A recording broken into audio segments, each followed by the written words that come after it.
have a theme song. Toys, toys, toys, toys, toys, toys, toys, toys, toys, toys, toys, toys, toys, toys, toys, toys, manly toys, toys, toys, toys, toys, toys,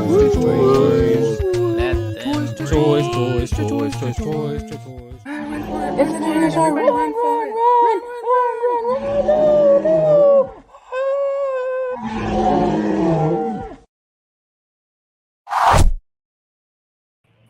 All right, I changed that up a little bit for this week.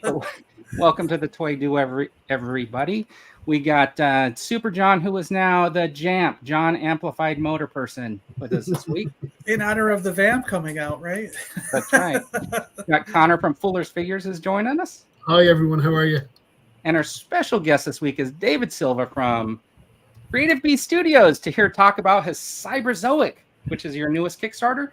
Yes. Hey, how's it going? Good. Yep. Hi, David. So I had a couple of questions. I was wondering, so I know that you've worked for some other toy companies in the past, and just to get started, I was wondering, well, I don't have to ask you because I see a massive amount of figures and stuff behind you. I think I even see Voltron back there. Yeah, it's a lot of stuff that I'm just a fan of. It's a lot of Beast Wars and Transformers and Battle Beast and things like that. Yeah, Voltron's back there. Yeah. So is that your whole collection, or do you have an entire room with no, walls and stuff? A tiny part of my collection behind me. Yeah, that's just my main work area back there. Okay. So when did you start collecting action figures? When you were a kid, or did that happen when you were older? Yeah, I had a decent collection when I was a kid, just like most kids back in the 80s. And when I went to college, that was all gone. But I started recollecting in my freshman year of college. I started off with Beast Wars and just kept going after that. So there was a period when I was a teenager where I didn't have any toys at all. I got rid of everything and kind of regretted it when I went to college and found some friends who were collecting toys. And I thought, I wonder what happened to those Transformers I used to have. And of course, they're all gone. So, so I had to just kind of start over again. But yeah, Beast Wars was the first thing I started collecting, and that also turned into a lot of interest in McFarlane toys, Spawn, and things like that. So yeah, so those lines got me back in, and then eventually we got Masters of the Universe 2000X stuff, and that was a big deal for me because that kind of put me in the mindset of wanting to work in the toy industry was when I saw what we're doing with those figures. So yeah. That's cool. It's funny when you said there was a period where I didn't really collect anything, because I think we've all had that same conversation where it's we got to a certain age and then we put all our stuff away. Yeah. That's kind of how it was. Just gradually got rid of everything. And in the 90s, I was mostly just into video games and comic books, not really toys. And then when I got to college, it was, kind of all came together, and I was into all of it. So yeah. Did you already always have kind of an artistic viewpoint? Did you always feel like you wanted to do something artistic, or did that come on later?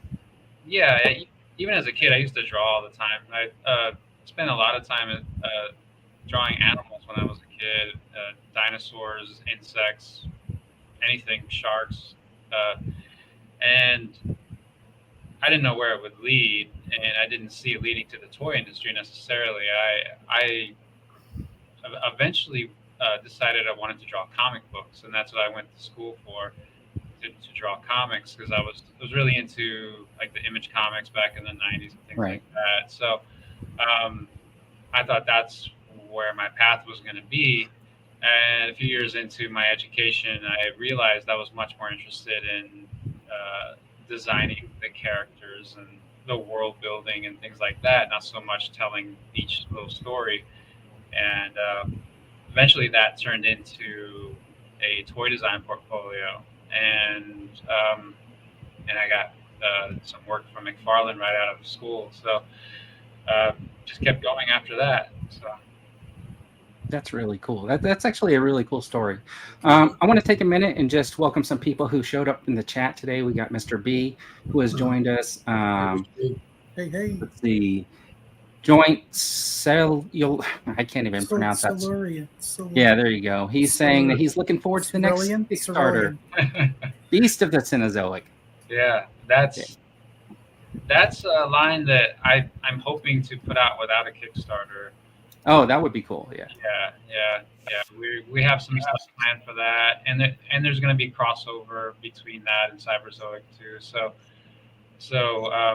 Yeah, I want to kind of ease into the Beast of the Cenozoic and kind of focus on Kickstarters for the larger pushes. Like Cyberzoic was a huge thing. Yeah, it just wanted a big platform to try to attract as many people to it as possible.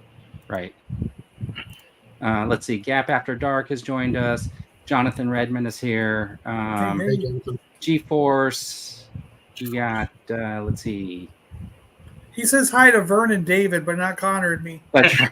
That's right. That's how it goes with that guy. Jeez. Brian Myers. Let's see. If I miss anybody, you guys gotta let me know. We like to. David, he's a good friend of ours. We like to rib him. It's not that we're really upset. No, I have friends like that. That's cool. Ray Paz. So we do think that the chat is like a really important part of doing a live stream. So we like to acknowledge them, and then I'm sure people are going to have questions. So hopefully they'll pop up and start asking questions, and we'll try to get to some of those too. Do you guys have any questions right now? Because I feel like I just asked a couple of questions and just left you out. Well, no, you were fine doing the intro and all that stuff. All right. One of my things is who all did you work for? You said McFarlane. Did you actually eventually get to go into Mattel and work on He-Man stuff? Like you were saying, I kind of brought you back into the collecting, and that was your jam for a while. Did you get to do any of that stuff, or where have you worked? I've never really been in touch with Mattel directly. I've been in touch with the Four Horsemen, and there've been a few designers that I met at San Diego Comic-Con, but I've never dealt with Mattel. Okay. But I have had a lot of experience with Hasbro, and that was after my experience at McFarlane. I was working at Hasbro as a temporary sculptor a couple of times, and that was a really cool experience. I got to work on stuff like Star Wars and Marvel, Jurassic Park, things like that. So that was cool. I learned a ton about articulation and just very different ways of making toys than what we were doing at McFarlane, where the attention was more on the detail and making everything super realistic. And they didn't really do a whole lot with articulation at that time. So when I went to Hasbro, I was learning all kinds of tricks about how to make the joints move better and motion and things like that. And then after working with Hasbro for a couple of years, I moved on to NECA, and they're actually local, so that was a job that I could actually drive to every day, and I ended up working there for over 11 years. And oh wow! That was my main thing for a long time. And they what was cool about NECA is that the way that they were doing things, it incorporated everything that I had learned up to that point. So we were doing hyper detail plus a lot of articulation. Yeah. And it just felt like the right place, and it was a cool environment. It was very, very, I guess, laid back and kind of chaotic in a good way, to where we all had a lot of freedom to be creative and contribute in different ways and things like that. I feel like if I wasn't working there, I would have just been freelance, because most jobs are pretty constrictive and there's a lot of different things that I like to do. So when I was working at NECA, I was mostly sculpting, but I also got to do a lot of design work. I also got to do package art. I got to write. Oh, cool. I got to write the bios for a lot of the Predator stuff. So yeah, nice. that was really cool. And speaking of writing bios for that job in NECA, what inspired the backstory for Cyberzoic? Do you think that goes back to some of your comic book writing days or styling days, or was that more influenced by what you were doing in your career as opposed to your college years, your learning years? Well, yeah. The Cyberzoic, where it's at now, the foundation of it really started back in college, and it was kind of a different story back then, where we still had a lot of dinosaurs, a lot of animals. There was still a very big emphasis on the natural history, wildlife as a part of it. But instead of having like technology and aliens and things like that, we had angels and demons, and it was like a very different theme. But a lot of the same characters were there, and a lot of the main ideas of how we affect the planet and how we affect the wildlife and things like that, those were all there. And it was a little more of a fantasy aesthetic, and Cyberzoic is much more of a sci-fi aesthetic. So a lot of that was kind of brought forward, and then I switched some things out, but I kept a lot of the same characters and a lot of the same ideas. So it's basically it's been growing and sort of cultivating and fermenting even for a long time. Yeah. You can say it's been evolving ever since. Yeah. So for those people who are watching that don't really know, the Cyberzoic's like kind of set in the future, man versus dinosaurs, and there's dragons involved, and kind of man has survived and created these like kind of tech armaments to work with the dinosaurs and the dragons. Yeah. Well, it's not man versus dinosaurs. The dinosaurs were created by man to protect them. To protect themselves from the alien animals. The alien animals. Yeah, which we call the dragons, because that's what they look like. So, so they don't want us on the planet, and we had to find a way to exist. So we used our technology to bring back animals that could help protect us. So that's the general. So on top of like this Kickstarter, because my brother's in TV animation, and he always talks about how like when they have like a visual property, they always want to have like a toy line or something to go along with it. And then I think that G.I. Joe, when the 3/4 inch ones came out, they created that like comic book cartoon series to go along with it to help drive the toy sales. Are you planning to do anything like that? Yeah, we're actually working on a comic book right now. Awesome. And we're sort of taking our time with it as far as writing it, because we want it to be very effective. We don't want it to just simply show the characters in a context that would just sell toys. We actually do want to tell a story, and we do want to have meaningful characters and things like that. So we are kind of taking our time with it, but we plan to launch it around the time that the figures come out next year. Oh, that sounds really cool. When it comes to your artistic style, and I know I'm probably going back to your college years or your study years again, was that your preferred sort of media type to go for, sort of beasts and animals? I know some artists have a particular sort of genre that they gear towards, where they prefer the aesthetics of drawing those particular things.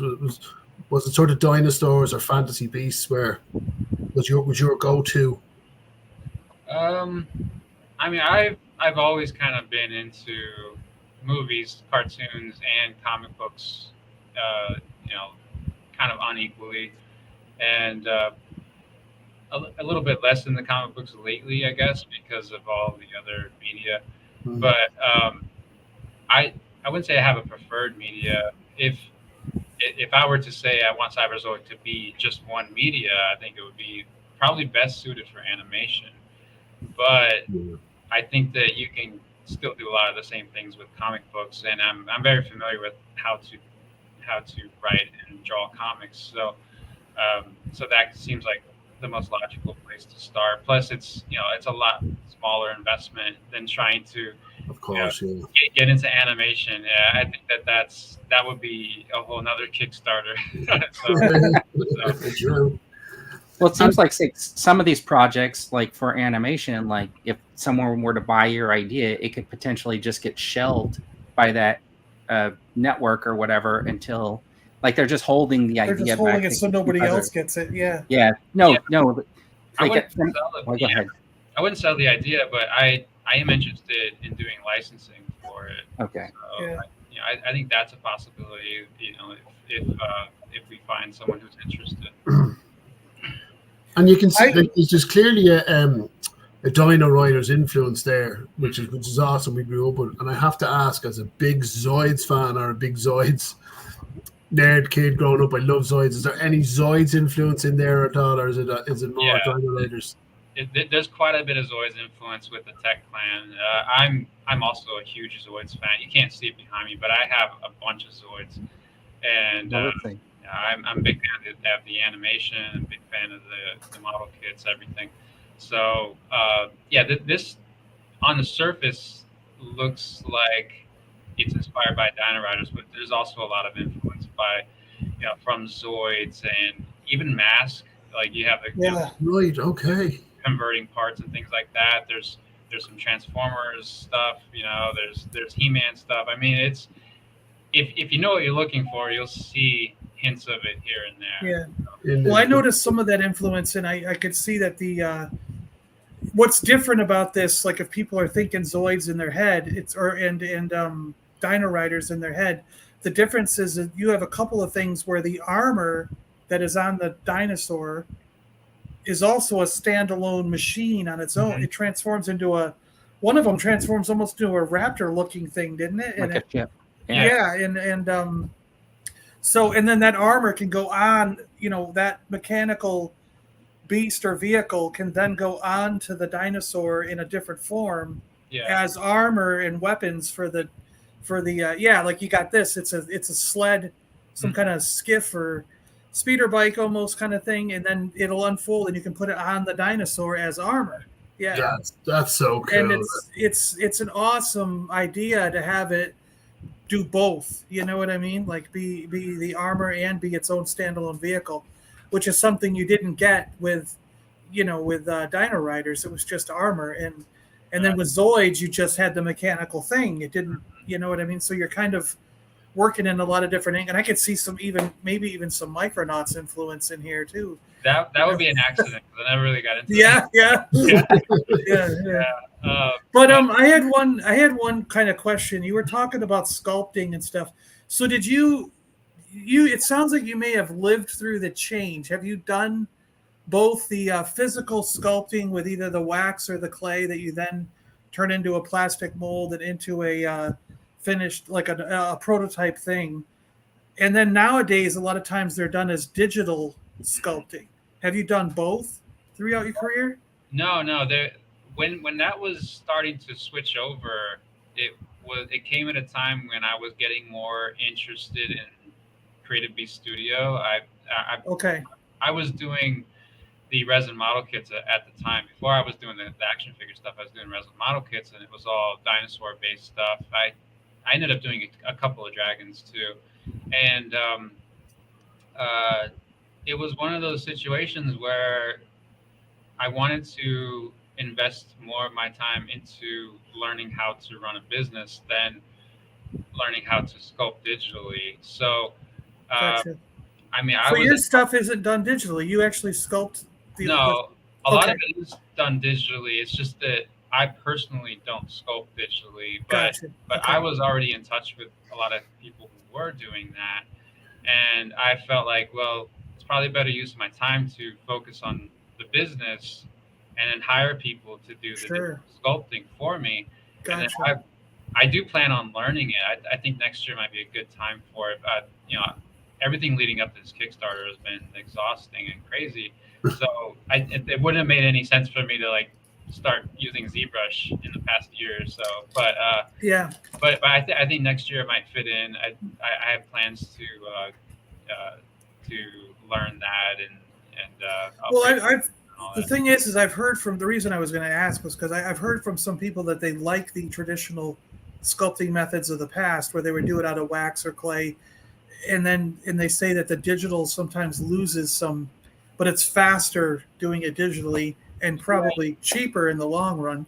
So I can see why a lot of companies have moved that way. But I think it is probably quicker, and I think a lot of it has to do with the mirroring tool. Like you don't have to sculpt each side anymore, especially if you have something symmetrical. I mean, that'd be super helpful. And because I don't do it myself, I don't know all of the advantages directly, but I do think that the process of sculpting is faster, and now you can send the files directly to the factory instead of like that's true. Yeah, and everything. But the problem with that, in my mind, is that you don't get to see it in your hands before you send it out and invest in all the tooling and everything. So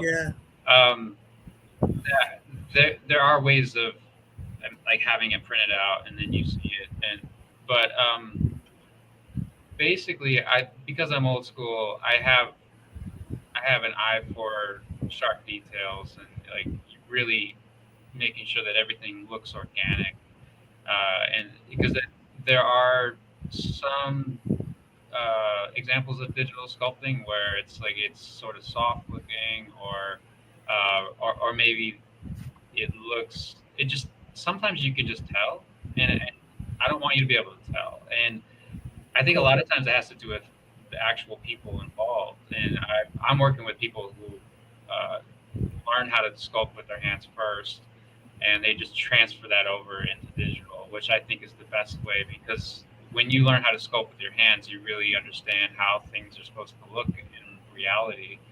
And I think that's super helpful. But I see everything at the last step, and sometimes I'll tweak the digital sculpts by hand. I don't know if anyone saw that Arctic Dragon update that I did. There's an example there where the printed parts didn't really look the way that I expected them to when I saw the images on the computer, and I just went in there and just made it the way I wanted it to be with my hands. So so we do have that option. We can do digital, we can do traditional, and it all is to the benefit of the product at the end. And then the other thing I was curious about is the stuff that has come before. Like, so you had, I guess it was kind of a different line, right? Wasn't there like the Cenozoic, right? Stuff. You're talking about Beast of Mesozoic, which is all yeah. That was the dinosaur stuff, and that's still going. Okay. Yeah. Because what I was wondering is just like, and then the same thing applies to after this Kickstarter's done. Like, so you said you were having some ideas for future projects that you might just sell directly on the website or somewhere else. Is there a way for people in the future to go back and get things that they missed? Like, are you going to keep these things in production, or is like the Kickstarter, when it's done, however many that's sold, that's it? You know what I mean? Well, I mean, as far as stuff that's in stock right now, I mean, there's always limited stock, and we don't always reissue things when they sell out, because we need to make room for new stuff. Gotcha. So there are certain things that are popular enough to merit a reissue, but the reissues are always going to be less popular than the initial release, and that's sort of the problem with a small company is like when you reissue something, you can't really expect it to be as popular as the first time. So it's kind of diminishing returns, and so what we do is we focus more on the new stuff, and we try to make sure we have enough room for that as compared to the older stuff.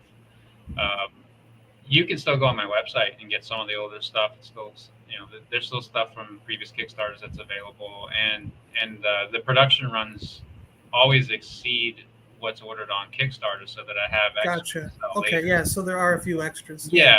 But the incentive for the Kickstarter is that you're locking in the lowest absolute price. Yeah. Because the price will go up later, and in some cases, I think that some of the MSRPs that I've estimated will probably increase by the time they come out. So the only prices that are guaranteed are the ones on the Kickstarter right now. Oh, that's cool. And with that, let's pull up the Kickstarter a little bit. So the link to the actual Kickstarter is in the chat. It's pinned up at the top if anybody wants to check it out. But so these were the first 3 reward sets. Mm-hmm. They're all unlocked at this point. So the idea wasn't that you had to buy all of them, but you couldn't buy the second one until it was unlocked, until you reached a certain monetary goal. Well, these 3 were the initial funding goals. So Okay. this was all included with the initial funding of 205,000. And once that was funded, then all of this was confirmed to be available. And everything after that has to meet certain funding goals to be unlocked. And I'm not sure how many we've unlocked so far. I think it's like 4 or 5 so far. So yeah. So I think I have them all. There's one that's currently unlocked. I think it's still about 10,000 away from getting unlocked. So I think that's the last one I have on my slide. But I had a question about these 3. I know John said he jumped on the I backed the Allosaurus set number 1. I did the full set of the 155. And then I noticed that with the Smilodon, the set number 2, that's a 1/12 scale. Yeah, technically, and I only put that there because some people are kind of sticklers for the animals, and that's what I based my audience on. So my audience is basically coming over from Beast of Mesozoic, and then I'm wanting to attract a new crowd who's more into sci-fi as well, and just kind of bring them in one place. So for my natural history fans, they like to know the scale. So technically, this is a 1/12 scale Smilodon. Right. For the purposes of the story, it's a large version of a Smilodon that can be ridden by our human characters. So, like a giant one. yeah, and since in the story we're bringing back animals genetically, it's not outside the realm of possibility that some of these animals end up being bigger for our own purposes. Sure. Yep. So that's the thought behind it, and also it's also there for the 1/12 scale fans. If you're more into 1/12 scale 6-inch figures, this will be in scale with that. if you're wanting to make sure everything's in scale. Sure. Yeah. I think for that reason, because I'm mostly a 6-inch action figure collector, this is the one that looks most attractive to me, just because I can use that with my GI Joes or something. Yeah. So it's it's around the same size as the lions and tigers of today. It's not big enough to ride in real life.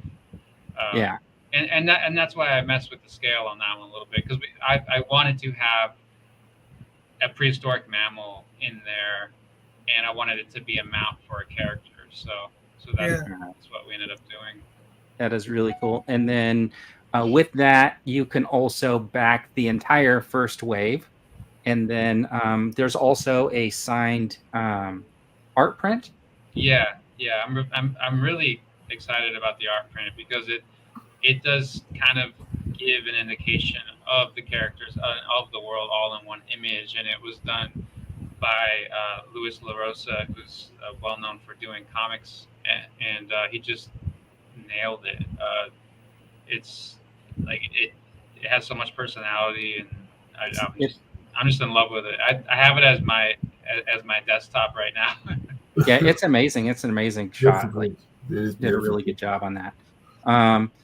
And then you have this is set 5.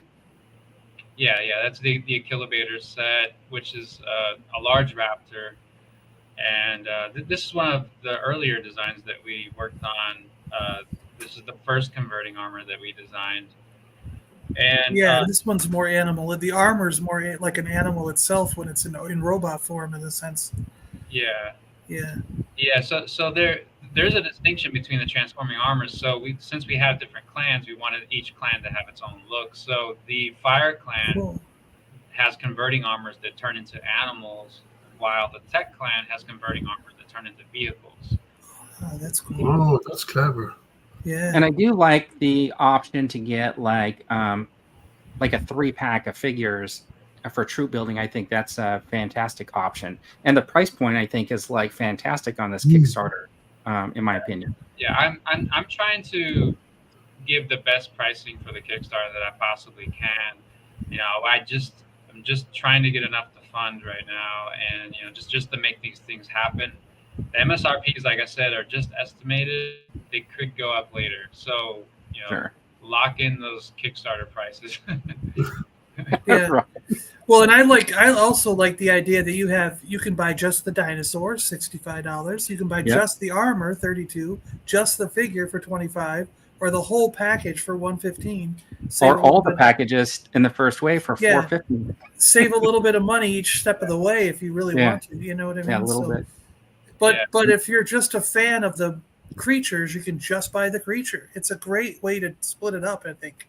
You know? Thanks. Yeah, and that came from a lot of feedback when I first announced Cyberzoic. There were a lot of people who were only collecting the animals, and that's totally understandable. If you don't have a collection of 3 3/4 inch humans, or you don't really care about the armor, you don't want to pay an extra $50 for all that stuff. You know, you just want the animals. So that started me thinking about, okay, so how do we offer this in a way that, you know, doesn't exclude my main audience and also brings in a new audience, and that's what we ended up landing on. And it was also the inspiration for having the transforming armors, because if I'm going to be selling these armors separately, what could be an incentive to just have the armor and the character? So, you know, give it more value by having it turn into something else, and then you could display it as a vehicle, or you could display it as an animal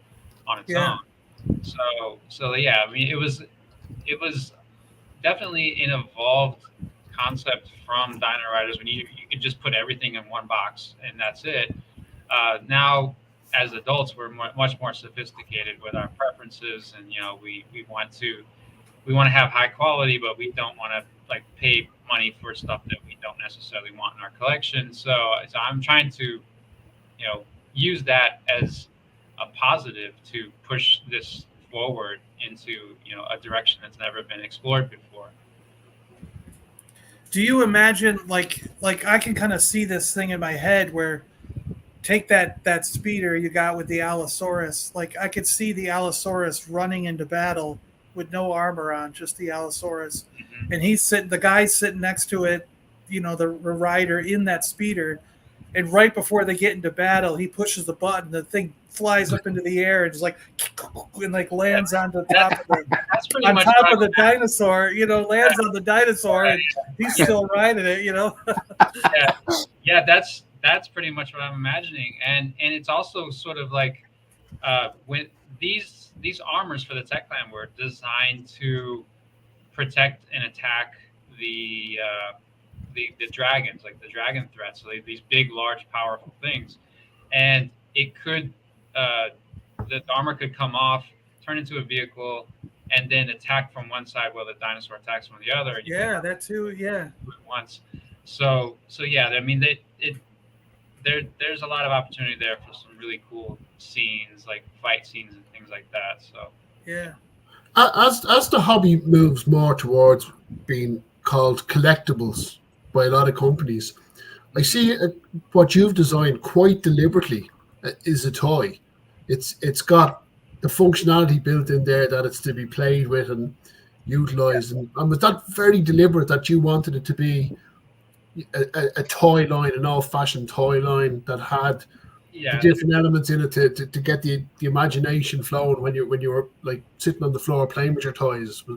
Yeah. Well, I would say that they're toy collectibles. I think it's a little bit of both. I mean, it is meant to be interacted with, basically. Like you can see the thought is in the product for that.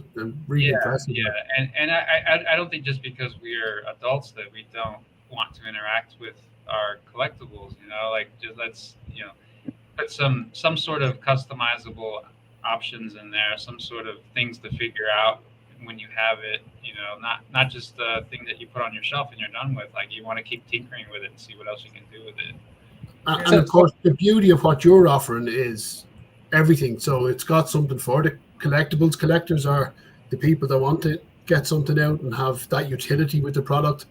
That's factored into all the different stages of the end product, which is really impressive. Thanks. Yeah.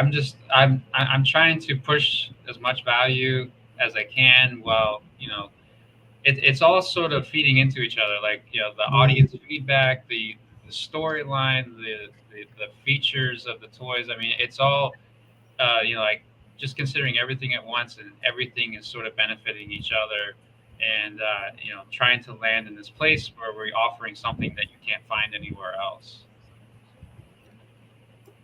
Yeah, these look fantastic. And even though they're not all like 1/12 scale, I will say this, like even with like the dragon or whatever, I've actually put some, what was it, 1/24 scale or 1/18 scale with some of my 6-inch figures, like bigger creatures and stuff. Yeah. And they still look okay with them. You know what I mean? Because like you said, they recreated them. So who's to say that dinosaur or dragon wasn't really as big as you imagined it was? Like, because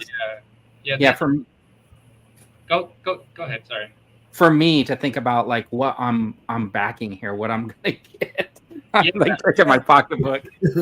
I think if you're strictly a 1/12 scale fan, the only thing that's going to give it away is the human characters, because because we scale with the humans, we know how big they're supposed to be, but you can totally just use your imagination for the rest of it if you wanted to. So for sure, and the sci-fi element of the backstory you developed, that these have been genetically created creatures. You can just run wild with that at any scale. So the scale is not going to be a limiting factor in your play time with this, which I really like. I really think that's a real unique, clever backstory to give the line and give it that expansive sort of audience.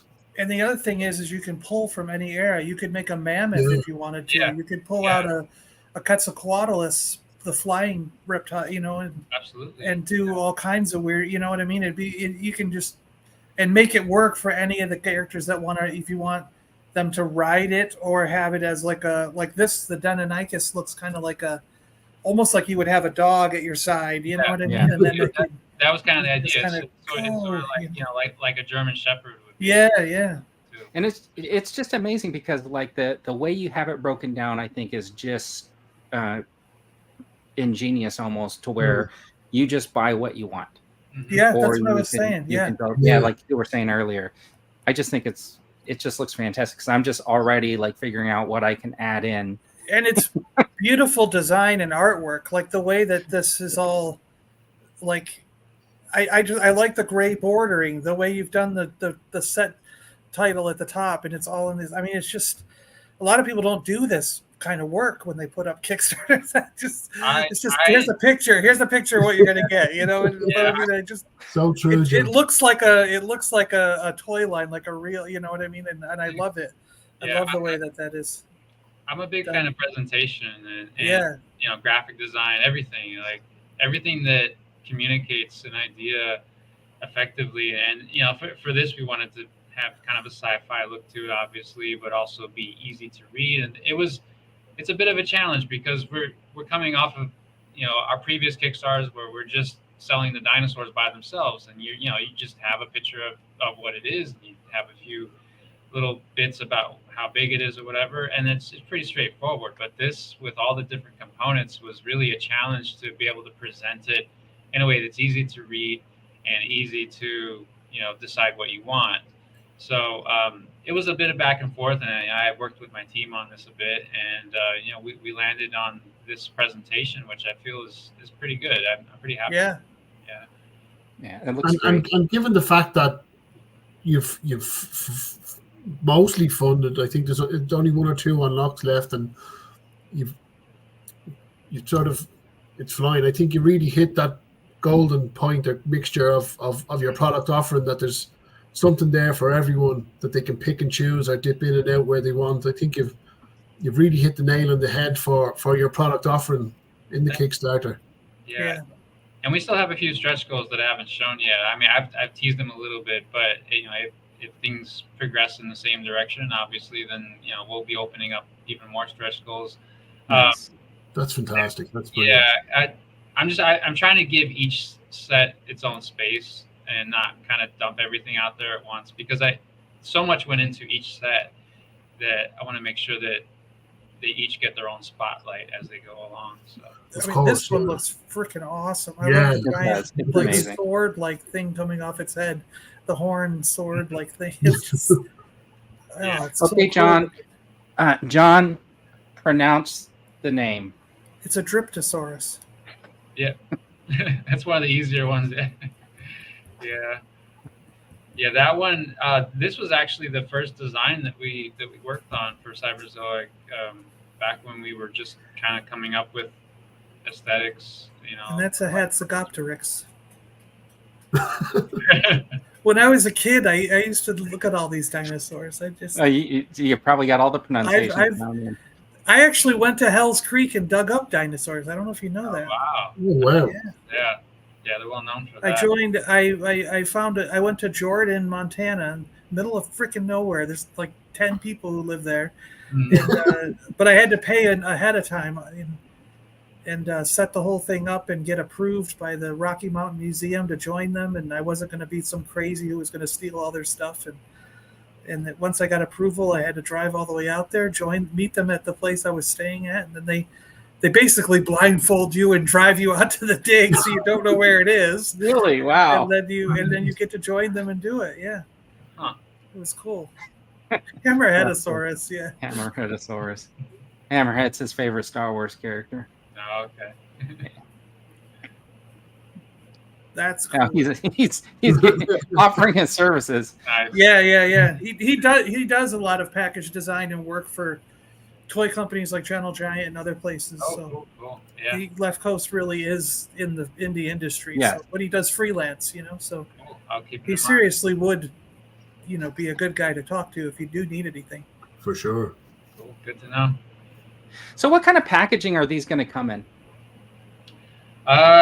We haven't decided on the packaging look just yet. I mean, we're right now getting through the package art, which I haven't unveiled some of. That's the package art right there for the Dilophosaurs. Since we have multiple components, we want to somehow tie the package art together. Like, it's probably in a way that when you line up the packages, you have like a full view. That's cool. So yeah, I mean, there's going to be some cool little things like that where you can have all the components and you have like this full package image. The human characters, I think, might be a little more unique as far as packaging goes, because I'm going to have like separate artwork done for them. But it's going to be one of our next steps after the Kickstarter is start like exploring ideas for like the actual package design. So yeah, I think it'll be cool. I'm looking forward to it. Yeah, I'd be really interested to see those when they come out. They're kind of making fun of me here for my age. They're saying that I had dinosaurs as pets. Yeah. Fern's as old as Flood Flintstone, I guess. Yeah. So these are really cool. I mean, I really do like the 3-packs, and I think the price on these in the Kickstarter is great. So this one is yet to be unlocked at $385. And I was looking at this earlier. This is beautiful. This is stunning. Thanks. The paintwork or design that you've put in. And now I presume it's obviously based off what they presume the dinosaur looked like. But this one blew me away. Now I thought it was beautiful looking. Well, one of the fun things about doing the dinosaur figures is that so few actually have evidence for the color. Yeah. So.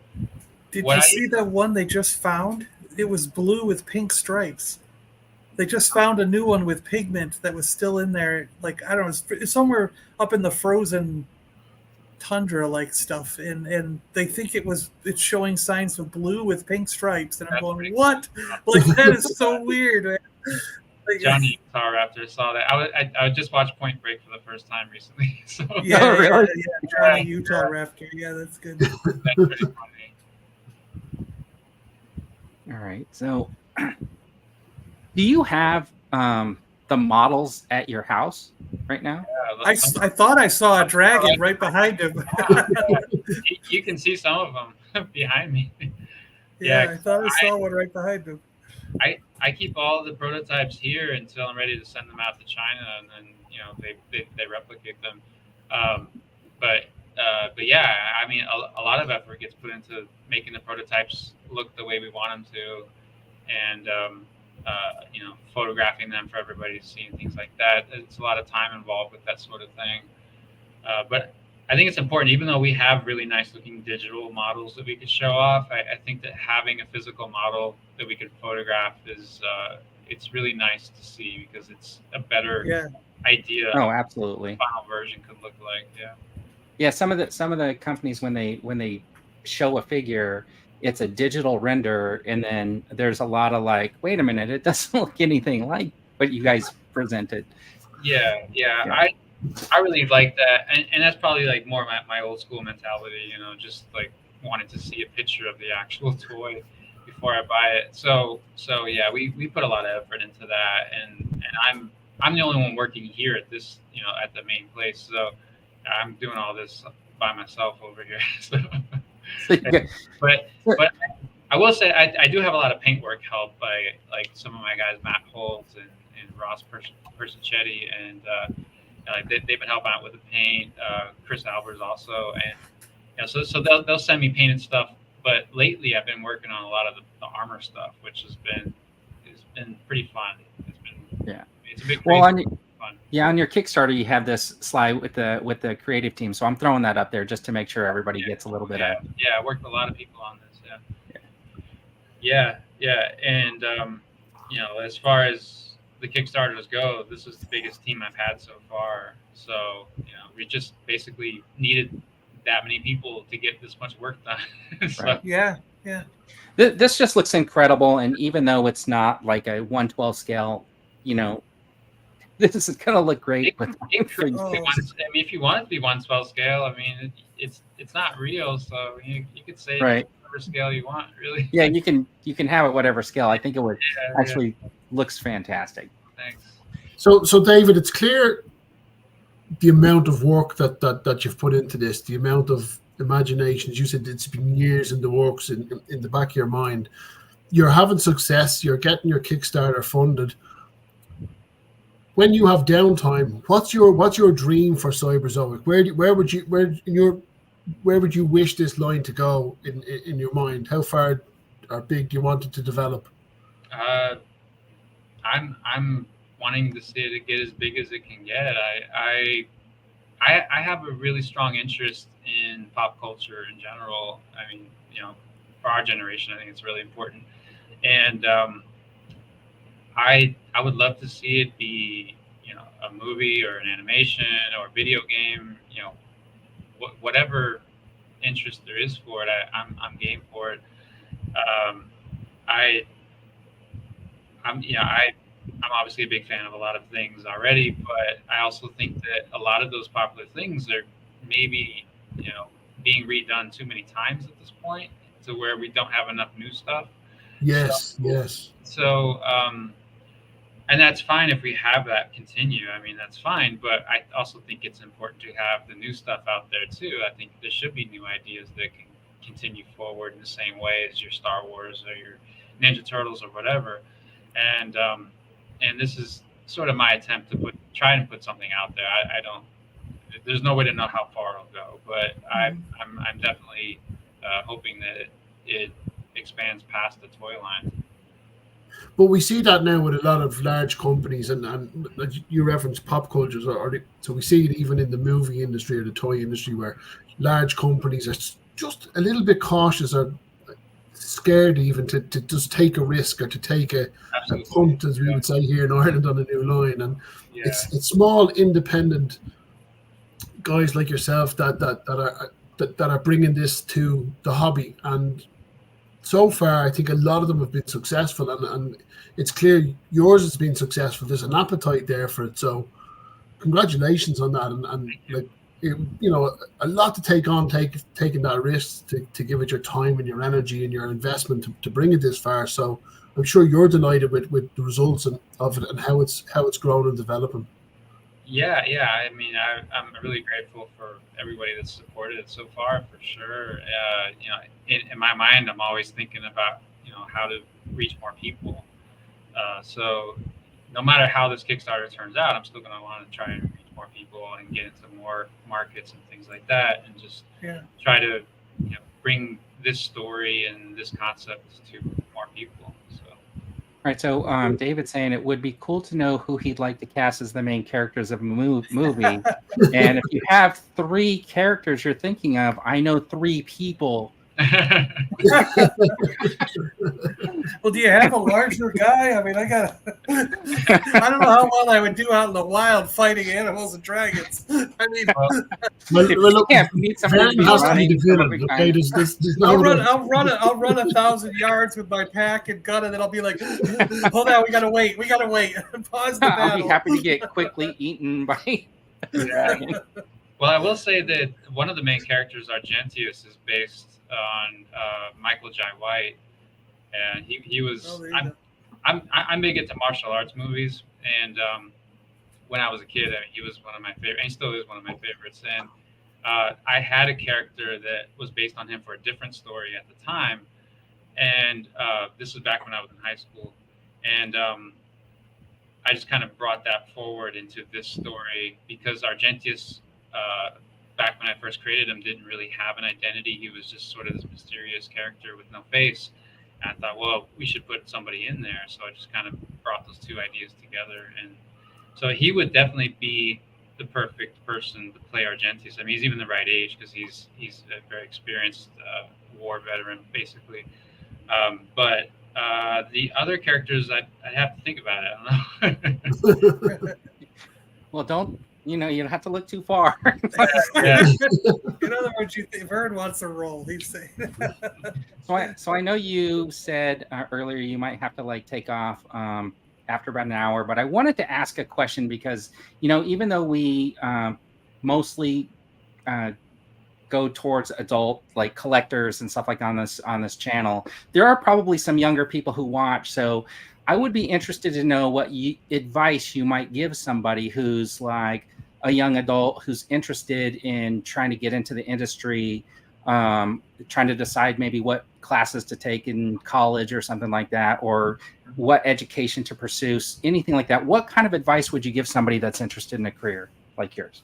Even though the technology has changed a lot since I got into the industry, I think that the fundamental knowledge is still very similar, and the best way to make yourself marketable to these companies is to be able to sculpt or design humans accurately, and also doing clothing accurately is very helpful, and punctuality, being on time with your work, and communication is really important. Communication properly, just back and forth. I mean, I feel like a lot of according to some of the emails that I've seen here and there, I'm not sure what's trying to be communicated sometimes. So I think that being clear with the back and forth is helpful. But as far as actually getting your work in front of people, I think that doing conventions is probably the most effective way. If you can get out to any convention that has toy people at it, like we recently had PowerCon, that would be a good place to go. There's a lot of independents there, probably looking for people. The chances of getting on with a larger company are probably slimmer, most likely, but not impossible. So you could, there's still ways of reaching out to them as well. And if you have an impressive portfolio, they might get back to you. Who knows? But basically, you need to be able to show them that you can be useful to them. And the best way to be useful is to understand what their product is and sort of cater your work in that direction, so you can show an example of what you could do.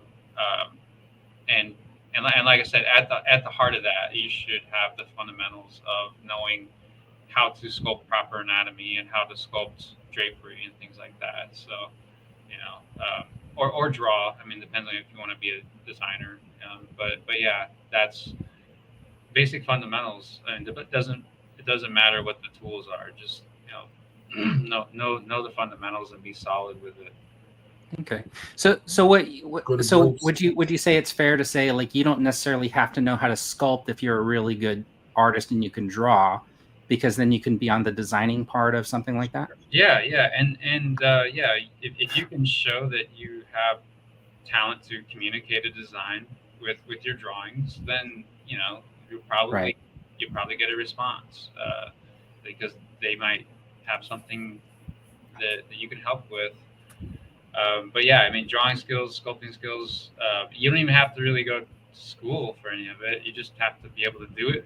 And there's a lot of ways to learn how to do it nowadays. So, So so like with the design of this one, was this like drawn and then computer broken down by the same person, or was it multiple people would have worked on this? this is multiple people.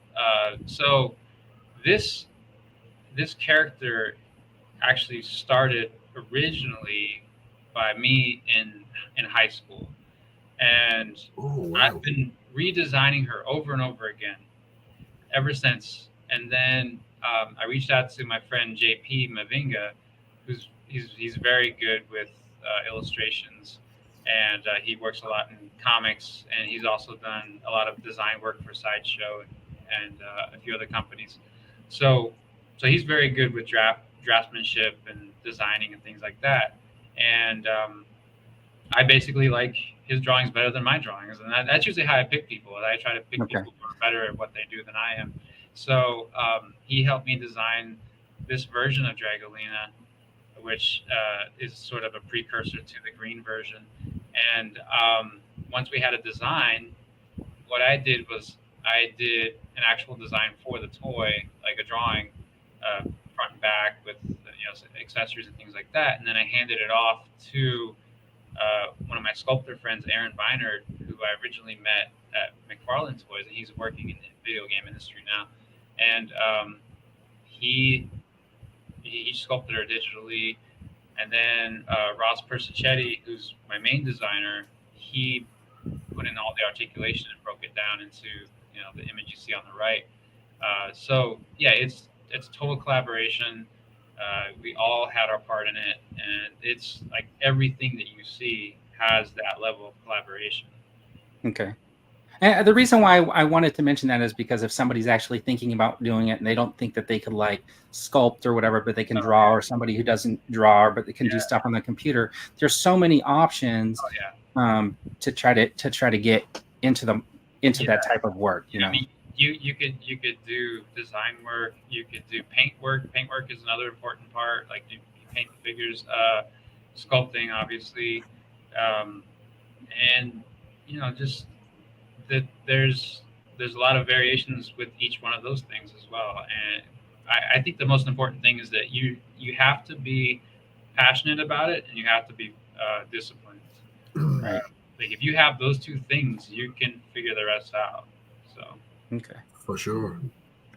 So like I know you said you were going to leave, but do you have anything you want to say about Cyberzoic before? Go to cyberzoic.toys for the Kickstarter. How long we got? It's a You little got- over another week, right? It's ending 5 days. Thursday night at 9 p.m. Eastern time. Okay, it is this when it's Thursday. over. Okay, Yeah, so we have about 5 days left. gotcha. Okay, so one question from the chat: is it possible there might be terrestrial crocodiles in the Cenozoic line set?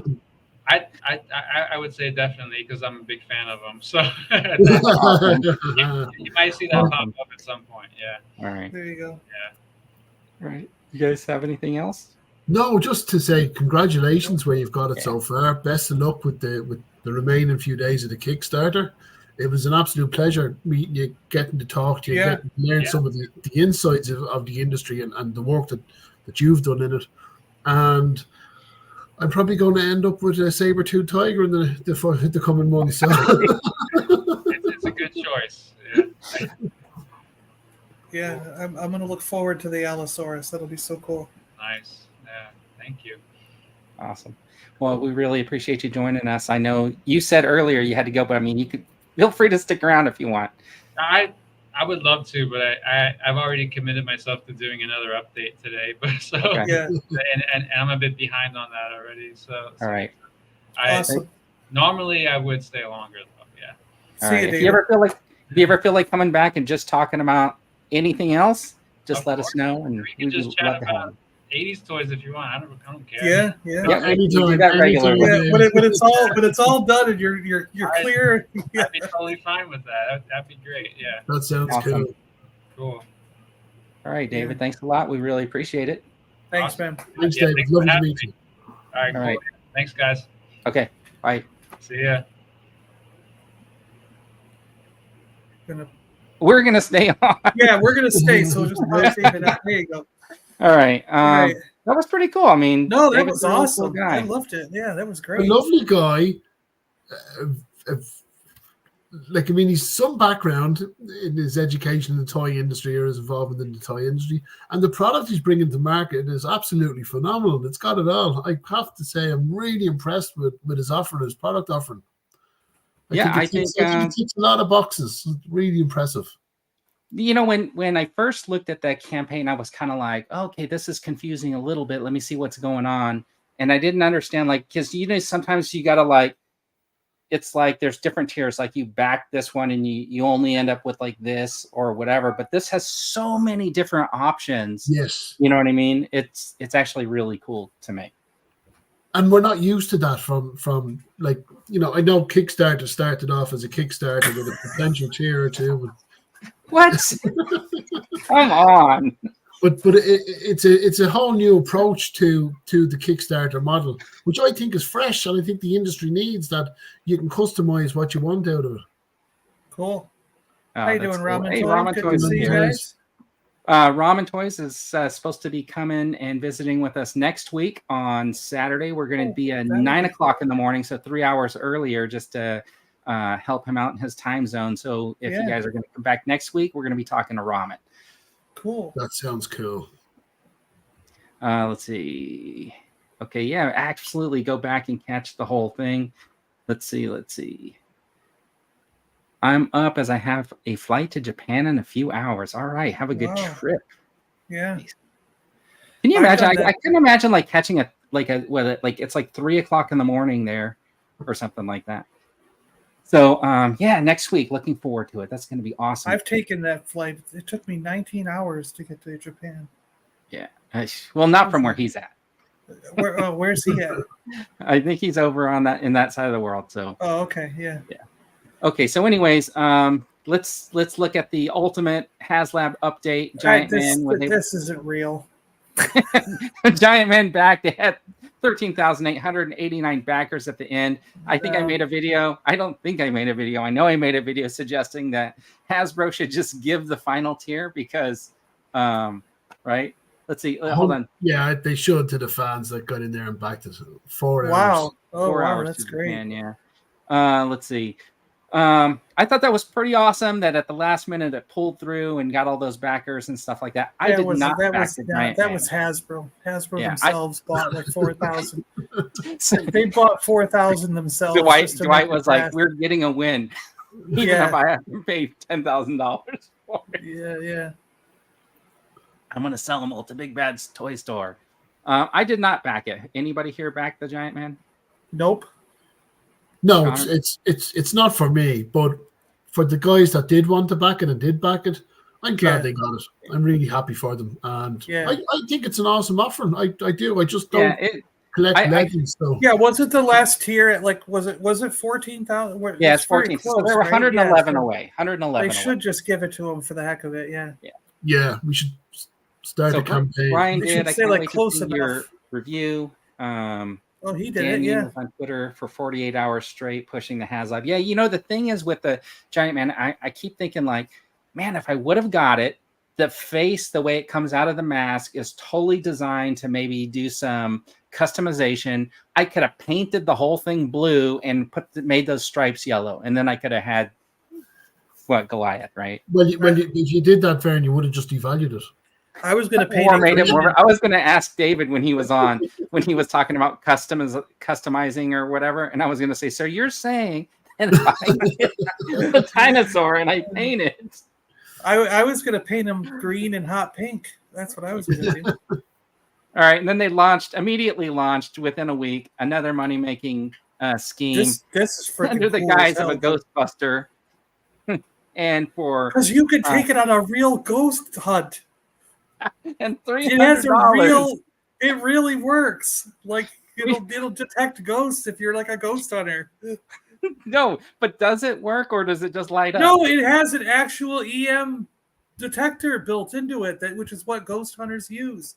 They Oh, okay. actually So built in a real ghost hunting device into the PKE really? meter. Yeah. So that trap sends out electrical current. No, it's in the PKE meter, not the trap. So the trap doesn't work. No, But you If you see, find a ghost, you're that's out of luck. 1980s. Yeah, That's you're 1980s just gonna- technology. It's much cheaper to produce nowadays. So of course it's got a real EMP meter in it. Thank you for getting my question answered. I really appreciate it. Yeah, you're welcome. Yeah. So anybody jumping on this Haslab besides the 1,900 people who jumped on it last night, as of last night? I think this is going to pass definitely, and part of it is I think prop collectors are going to love this one because it's totally painted and taken like they actually looked at the design of the movie props when they made this. All right, it's at 7,000. It's at 7,780 something right now, so it's definitely gonna get funded. So I'm saying you basically have two sets of collectors here. If you're a prop collector, replica prop collector, you're gonna like this stuff because it's done. To me, it looks like it's done to that amount of detail that you would want in a replica prop, and that they looked at the actual props in the film to design and get the look right. Yeah, they stand them right or something. Yeah, so I mean that part of it makes me almost want to back it, even not being a Ghostbuster. Well, I don't have the backpack. Like if I had gotten the backpack, the proton pack funded, and so anyone who's got the proton pack is definitely going to. It's definitely getting this thing right. Especially for $300, it's a fair, it's a reasonable price. I didn't think so. More expensive. But I do have to pass on it just because I can't put up the funds right now. But in 45 days, I know I won't be able to. But I will tell you that as the tiers go, a deck of cards, the one that some stickers, a blueprint, and a patch. Now it's cool. The patch is cool because it's like a movie replica, right? And the cards are kind of cool if you think back to like Bill Murray, right at the college or whatever, doing the zapping or whatever. But maybe you get all four of these. A zapper in here. You get all four of these in one unlock, though, right? Right, but I mean, come on, they're making a boatload of money, and they're giving you a pack of cards. Yeah, and a patch and some paper. But with a prop, it's not going to have the same desire for tiers like a toy would with an extra figure or a few more accessories. So I'd say that's why it was a sort of a kind of a proppy tier, and it was probably the only one they could. But maybe remember when Bill Murray was zapping those kids for getting the wrong answer? Maybe they should have made a replica of one of those. And then this is the Ghost Trap unlock, and it's basically like looks like a piece of leather with a strap on it. So you're going to get the belt, is what they're saying? Yeah, the little thing that goes on your belt, so you can put the trap on your side. It'll be like probably have like the little clip down at the bottom, and then it has that little strap that goes around it to hold it into place. And then you get another patch. Another patch, yeah. Right. Huh. Oh, let's see. Ways of the Sith is jumping in. Hey, Ways, what's up? So they're not trying to sell you this girl's waist. No, that's not included. That's what you're saying, and I'm not. Right? You may have the wrong gender there too. You think so? Yeah, I can't tell. And then the next looks like unlock is like another strap, and I'm pretty sure you can get one of these down at Home Depot for like a hammer or something. Yeah, there you go. And I know, like Ryan and Dave have like a lot of stuff that they've made themselves for like their kits, and like their kits are pretty official for some of their stuff. I mean, this type of a thing is if you have any leather working skills whatsoever, this is a fairly probably not, I wouldn't say easy because I don't do leather working, but for somebody who does that, they can probably make these pretty easily. Yeah, pull it off. So I said easy, I guess. I didn't mean to. I'm not trying to diminish anything that a leather worker would do because I can't do it. Right. Yeah, I'm not in on this. I know Eric got mad at me because I was more questioning the fact of like, man, another one right before Christmas. Like, no, you knew it was going to happen though. I mean, they're just going to one ends, another one begins. They've done it all summer. One of you guys guessed this. I was saying it would be Stay Puff, and one of you guys said it would be a ghost trap. I thought it was going to be. I thought it was going to be a Slimer. I thought it was going to be like a Slimer. I might have said it because I know Ryan. That's what Ryan was hoping for. May have brought it up then. Yeah, when we were discussing what it could be, I know we were like Stay Puff. We were talking about a big Slimer, but someone mentioned it could be a ghost trap. So I know that someone guessed it. I think it was Ryan who was saying it, and I think I brought it up that like that's what I think he was hoping for was so because it would go with the proton pack and everything. Also, John, I don't know if one was sold at retail. Did this need to be a Haslab?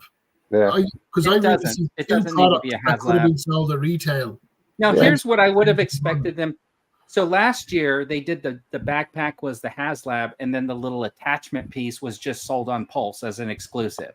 Yeah, so right. I'm kind of glad they added this in there because honestly, I thought if they were going to do this, the trap was going to be the Haslab and the PKE meter or whatever was going to be just a Pulse exclusive.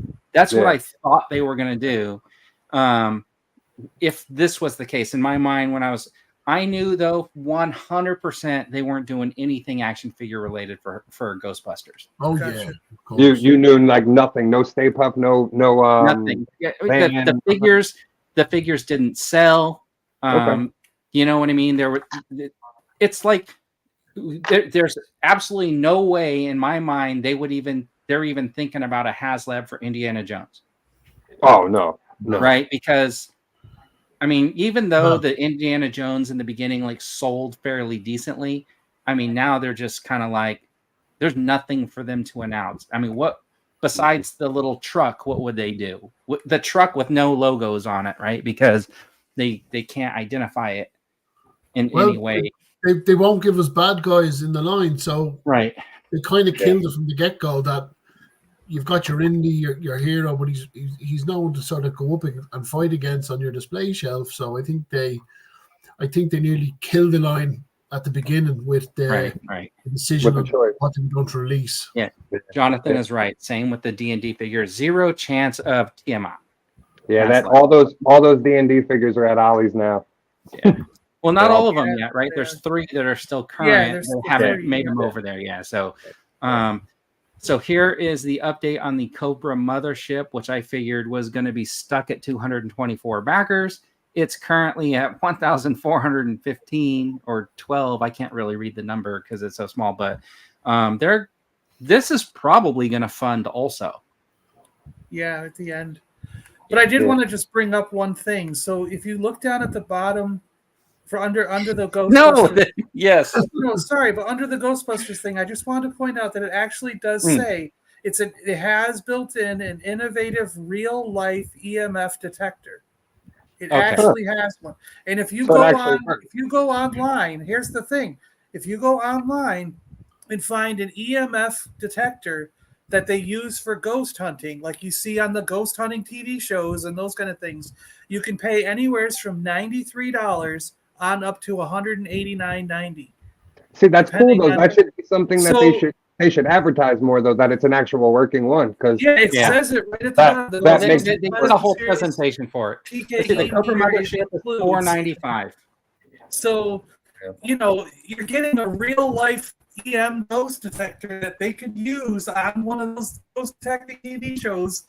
Those fake hunters that are out there hunting fake things can actually use this thing to scare their friends and say, "Ooh, there's a ghost." And that's half the cost of what you're paying for this. But that's crazy to think like like people are actually going to believe that it's going to detect ghosts. I mean, when they go to that firehouse to do their big Ghostbusters thing every year, and everybody breaks out their PKE meters, they're going to go And they nuts. start because going that's off. Yeah, completely haunted. By the way, I don't believe ghosts are real. I'm not trying to say that at all, but Yeah. I think it's a bunch of scam artists who are doing stupid shit. All right. Just I like didn't the really. moon landing. What? So just like the moon landing, right? Yeah, no, the moon landing was real. Come on. So I didn't do a lot of like the reveals this week. So if you guys got pictures that you can pull up and share, we can like throw them up there one at a time. But what I will show for the reveals for this week is this one looks really cool to me.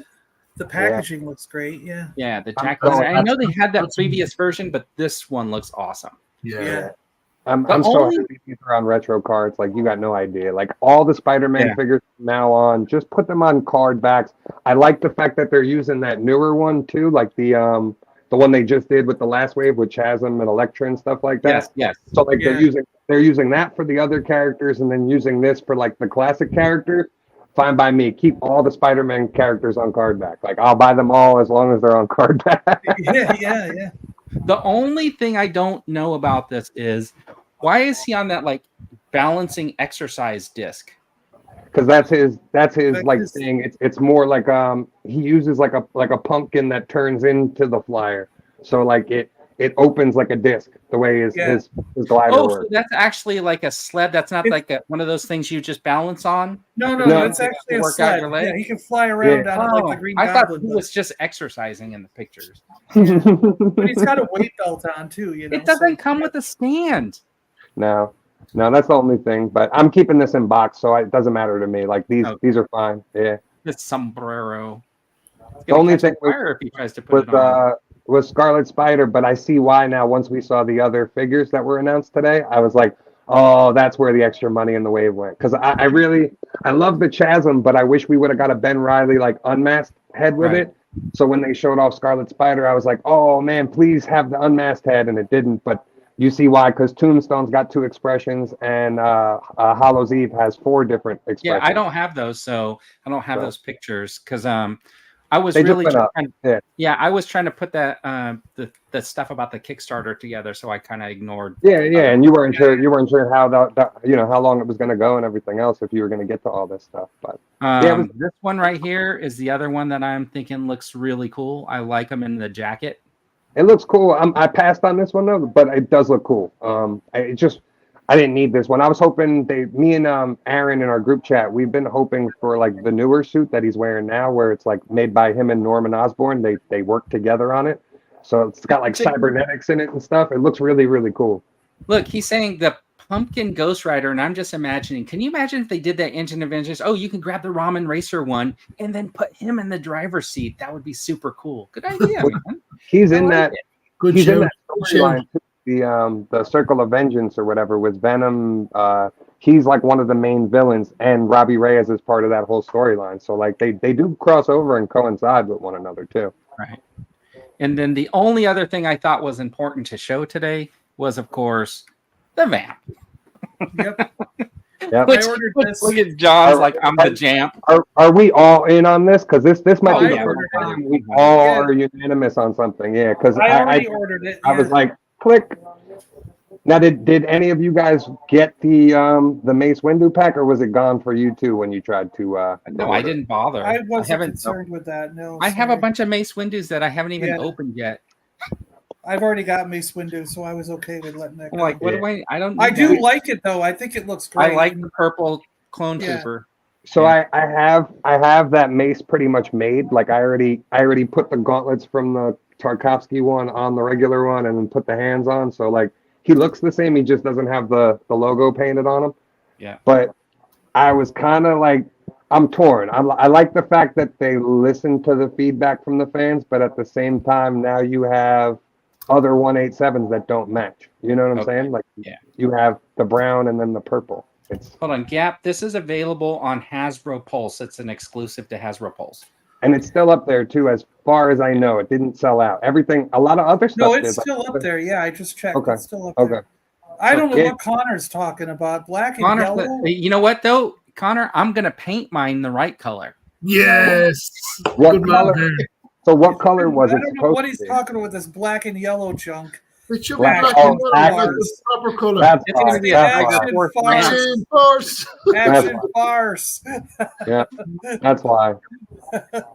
Go- See, I go look it decided up. no It more looks 6-inch much vehicles better. for me. Oh my gosh! No, wait I a minute. actually do- G-Force is I not do. even getting the Vanguard. I do See, like the colors I can- of the other. I can understand G-Force's point because, like, I'm in the same boat. I don't really have a lot of room, but I had to get this, man. This is going on the Joe shelf. Like, Listen, Already made Cobra got, space. Cobra got all kinds of stuff. I got hang gliders. I got Serpentor and stuff. Like, Joe's needs Originally- stuff on their shelf. Originally, I had When you- Serpentor's thing and the two motorcycles up on top, Mhm. and I moved them down a shelf when I was setting up all the GI Joes here today, and left room up there for the vamp. The vamp.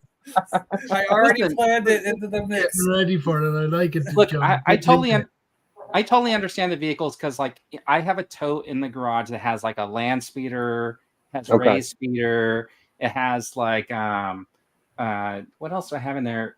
I have another vehicle in there, but I do have my Scooby Doo van down here, and I do have the Serpentor thing down here. But I take them out and use them for like, if I'm motion. going to do pictures or something, Yeah. and because I feel like this is 100% useful for making like a stop motion or putting in a scene or something like that, like with the motorcycles or whatever, I think it's going to be like really, really cool. I mean, I don't know if you guys saw my little quick stop motion photo editing thing, or not stop motion, but my photo editing video I put up on Twitter where I had the vamp and then I just had like a green screen with like road, and then I was putting the guns were firing, and then I was like having the lights light up and stuff like that.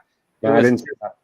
Yeah, it was. I just posted on Twitter, and I was like, it took like 5 minutes, but I had to like take it out because it was the shot from when Lenny had put it on the table. Okay. And I was thinking, like, man, this is going to be really cool.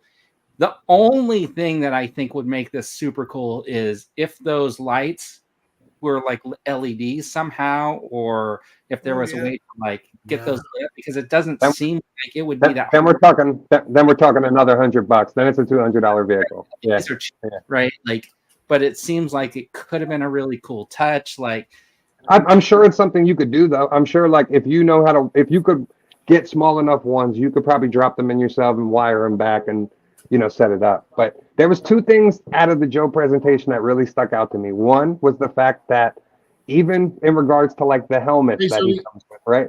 That the Ninja Turtles.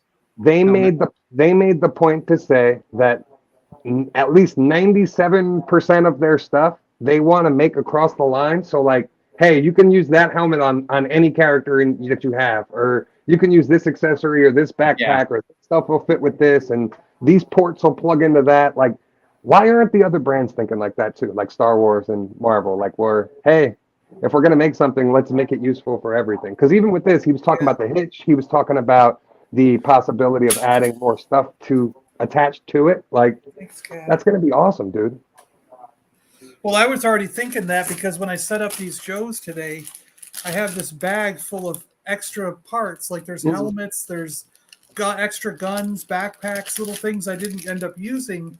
And I was looking at it going, wait a minute, I would love to use that helmet. Like, can we get another version of Grunt or Rock and Roll or one of these guys that has a more generic body, and then just put a different head on them? And I could put, because there's already I think there's a Snow Job head in here too. And well, even Grunt, you can army build now. They give you that other helmet to put on. Yeah, that's what I mean. But I'm also wondering too is why is, like, even with the vamp there, why is every character coming with a Steel Brigade helmet?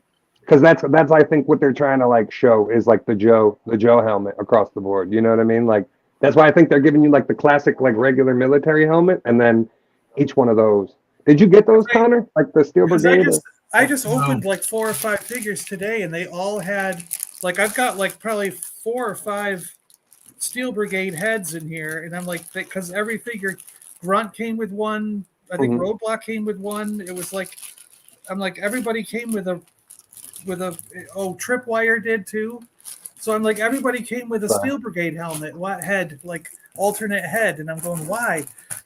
Yeah, I like the kind of the old-fashioned military look. So I I've don't been really doing the want old-fashioned look on all of them. Yeah. Yeah. Okay.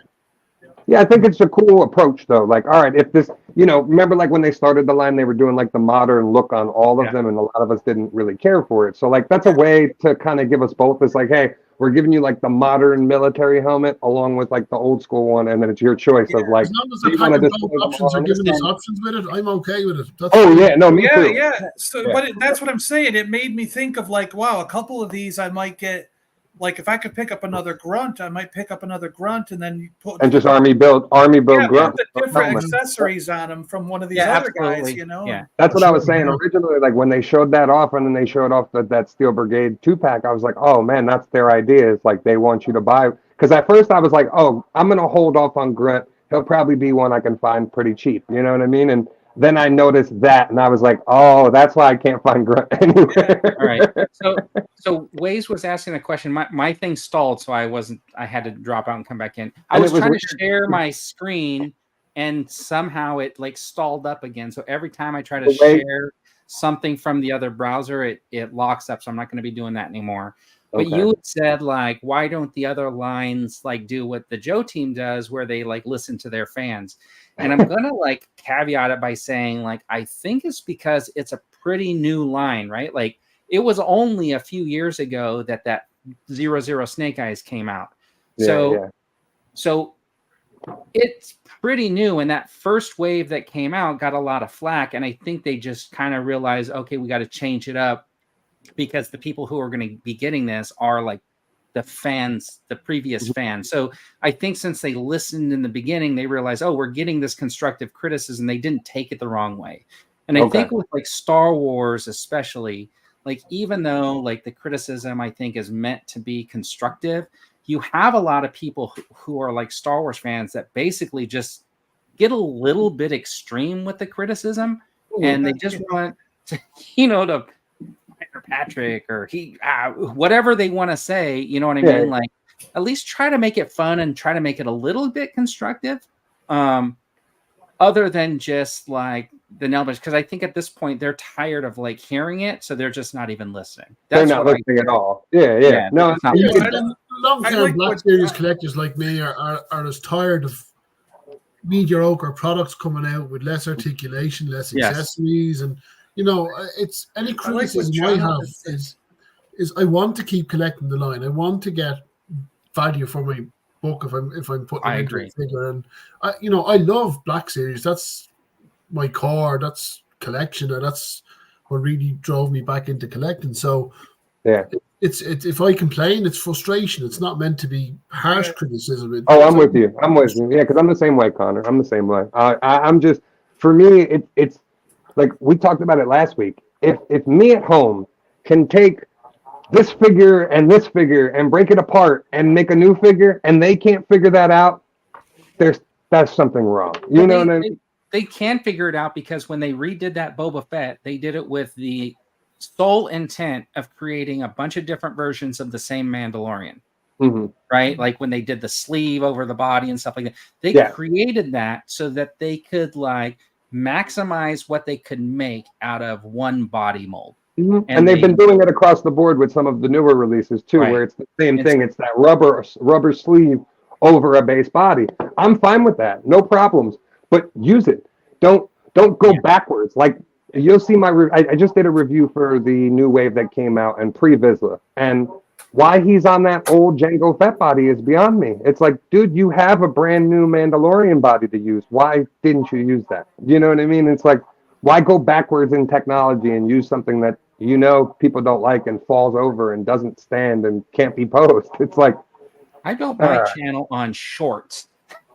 Yeah, like bathing. But I will argue with GeForce a little bit that I don't think I'm mean when I rant. And tennis. No, you're nice about it. That's the funny part. I feel like I'm trying to rant a little bit on both sides. But like I was cool with that Mace Windu 2-pack. It makes sense. Like, all right, if you're gonna be forced to make these reuses, then use it in a smart way of something like that. Now, if they go across the board and they give us, Anakin and Rex in a 2-pack, and we get another shot at that Clone Wars Anakin, maybe with a proper sculpt, or we Right. get Kenobi and a new Cody on the new body with a removable helmet. Those are things I can let, like, all right, great, man. Like, those are things we actually would buy or need in the line. But like, when you just do even Paz Vizsla that they showed off today, I was like, yo, this is supposed to be season 3 Paz Vizsla. Where's the shield? Where's the knife?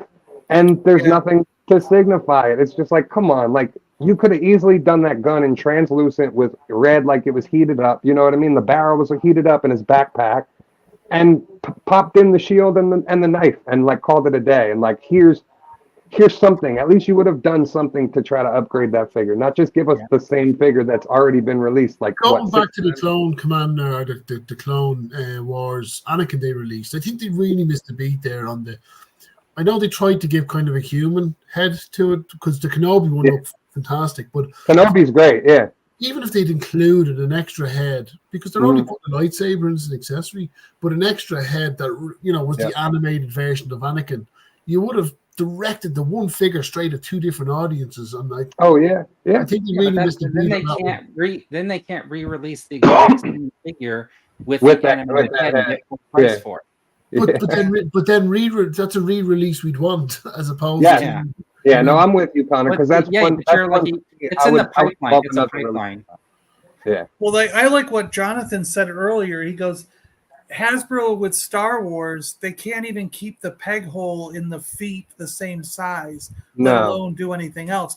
And I was just thinking about that because, like, I've been setting up, like I did the G.I. Joe. I did Marvel before, and I've done the G.I. Joe today, and I'm working on Star Wars now over here.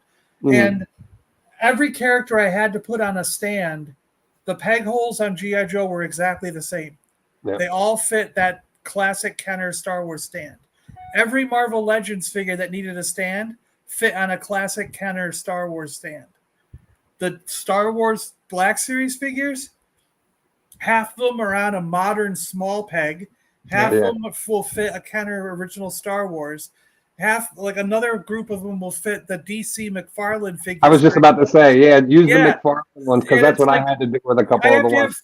I so far have 3 different stands with 3 different pegs sizes to fit on most of the figures, and I'm like, they couldn't.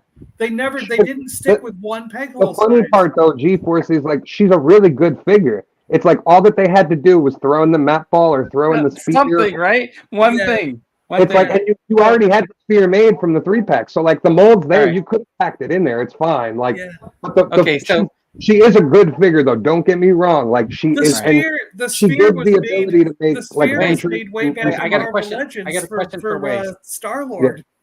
After hearing what John said about the peg holes, we now know why no furniture company can make like a display with peg holes. Yeah, no, I was talking mainly just the furniture and detox or some display cases and like something along those lines. But I know what we were talking. That's what we were saying originally was that, the pegs. But because I have to use some of the McFarlane ones for Marriage Aid and a couple of the other ones because they don't fit on like G.I. Joe stands or regular. Left Coast is making fun of us for using stands at all. Half the figures fall over if you don't. You leave the room, come back in, and you'll have an avalanche on your hands. So I want to point out that earlier, General Grievous will fall over all the time. Yeah, G-Force was giving me a hard time about my rants. Then he said, "No, I'm just kidding. I like your rants. Where's that? I'm gonna find that." The only thing he doesn't like about my rants is that when I do my rant thumbnail, I have a picture of myself making some face. Oh yeah, Vern or G-Force doesn't like those face pictures. He doesn't like them. He's like, you guys do you, but I'm done with you. G-Force doesn't like Vern's face. No. The thumbnails where people do like a surprise look or something like that. Geekstrong called me the other day, and we had a whole discussion about those face pictures. Who did? Geekstrong did. Dino. He's like, I'm worried now. He goes, do people not like faces on the thumbnails? And I'm going, because he read that. He read that thing. And I was like, no. I go, you can do what you want. He's just, I think he's making fun of Vern or something. Dino takes it to the next level because he's like, I know. Yeah, and he makes even a small version of his whole body, like going. Oh my gosh! Now I'm gonna keep putting my face on the thumbnails. Now, Do we What? know when when are those Black Series figures that they announced today and like the rest of those Marvel Legends supposed to go up for What free? did they announce today? Because I have been out of it. They showed Anakin from episode 1 and Padme from Okay. episode 1. Oh, so they and- made another kid. Yeah, and it's not the Omega bot. Finally. Yeah, yeah, it's So- not the so, Omega like, bot. So are they still going to charge Phantom Menace. $35 for It's a- Anakin, even though he's this big? Yeah, 25. It's a Phantom Menace, Anakin. That's Yeah, €32 here, Oh, John. yeah, that's cool. Yeah. But he Where's comes with it's just him in the backpack though. No. Oh no, no. you know what? I saw it because I did a picture That's of him a getting on the school rip-off. bus. Yeah, yeah. Yeah, okay, I did see it. Okay, I have to ask. Because he's I've only had because he's only 3 inches tall. That should come with the helmet he wore when he was in the pod racer. Yeah, it should come it with his backpack. It should come Oh, with you're like, right. He should have come with a pod racer. it should come with a Chapor snippet that he can give to It should have been a whole pack. It should have been a It should pod been- racer with Anakin. That would have And then been they cool. should have put some That creatures in there. That would have been. Then cool. it should be a Disney park exclusive. Don't forget. Come here. I've had me head in the sand all day. What was the Luke Skywalker reveal? I completely missed it. so I just saw a it- blurry image. It's Luke, the clone Luke, The and W Luke. and Mara Jade in a 3-pack, and I was like, Oh, really? from the What do you mean? Design From the trilogy? Dark Empire. The Dark Empire. Oh, Heir to the Empire, yeah. So So they, it's figures you already got. yeah, Okay, Yep. in a 3-pack. and two of the same figure essentially. And they're a Target exclusive. No, it's a Disney exclusive. Oh, okay. Okay. I don't have to worry. And then they showed Palpatine, but they said Revenge of the Sith Palpatine, so it's the same Palpatine because it's not like the picture they showed is him already as like end of the movie Palpatine. So he's all burned. Oh, so but he's maybe that's a head swap. Maybe they're gonna have. I'm hoping. Is Yeah, it that's a what I'm reddish, saying. The is it a version- reddish Is outfit? he in red Is it robes or is black? he in black robes? I don't. Yeah, they're black in with the red. shot that they showed, it was not the red robes. It Oh, was, because it was a pipeline reveal. yeah. Ah, so- they don't have. See, the thing is, when I watched back that whole thing where they announced that they were going to start doing the pipeline reveals, they actually said pipeline reveals are for stuff that we don't have product images for.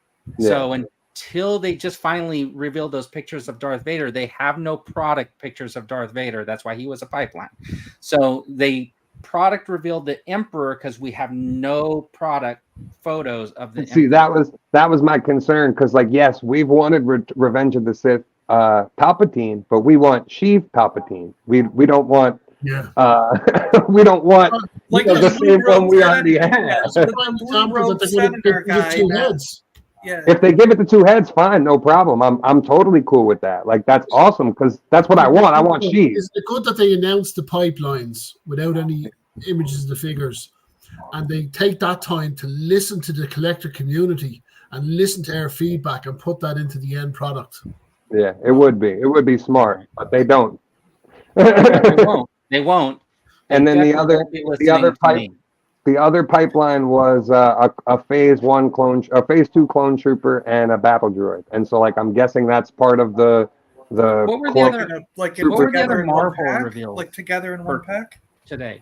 the last 3 Spider-Man figures. It was Tombstone, Okay. which looks awesome, really awesome. Okay. They did Hollow's Eve, who's a new character from The like new one of the one, newer Spider-Man books. She looks awesome too. Oh, They okay. put a lot of Does work- somebody have a picture? Can you guys share it? I can. I'm on my phone, but maybe somebody else who's on a computer can, or you What are you can. looking for? They're in our No, group because chat. then I'm gonna like stall my computer out again. If I I don't was- know. If I was at the condo, I could pull out her comic. Oh. Bye, John. What did you want the image of? See you later. I guess he's on his way to the condo. Maybe he'll log back on from over there. Yeah, so like they look cool, and then another Spider-Man, Assassin Spider-Man, which like has guns and stuff. Yeah, Jonathan, what I was saying is like every time I try to share or present like the screen from the browser, the Chrome like locks up and I get dumped out of the stream. Here I am going to share something, and I totally just Yeah. erase myself. Yeah, we thought you were gonna head over to the other place.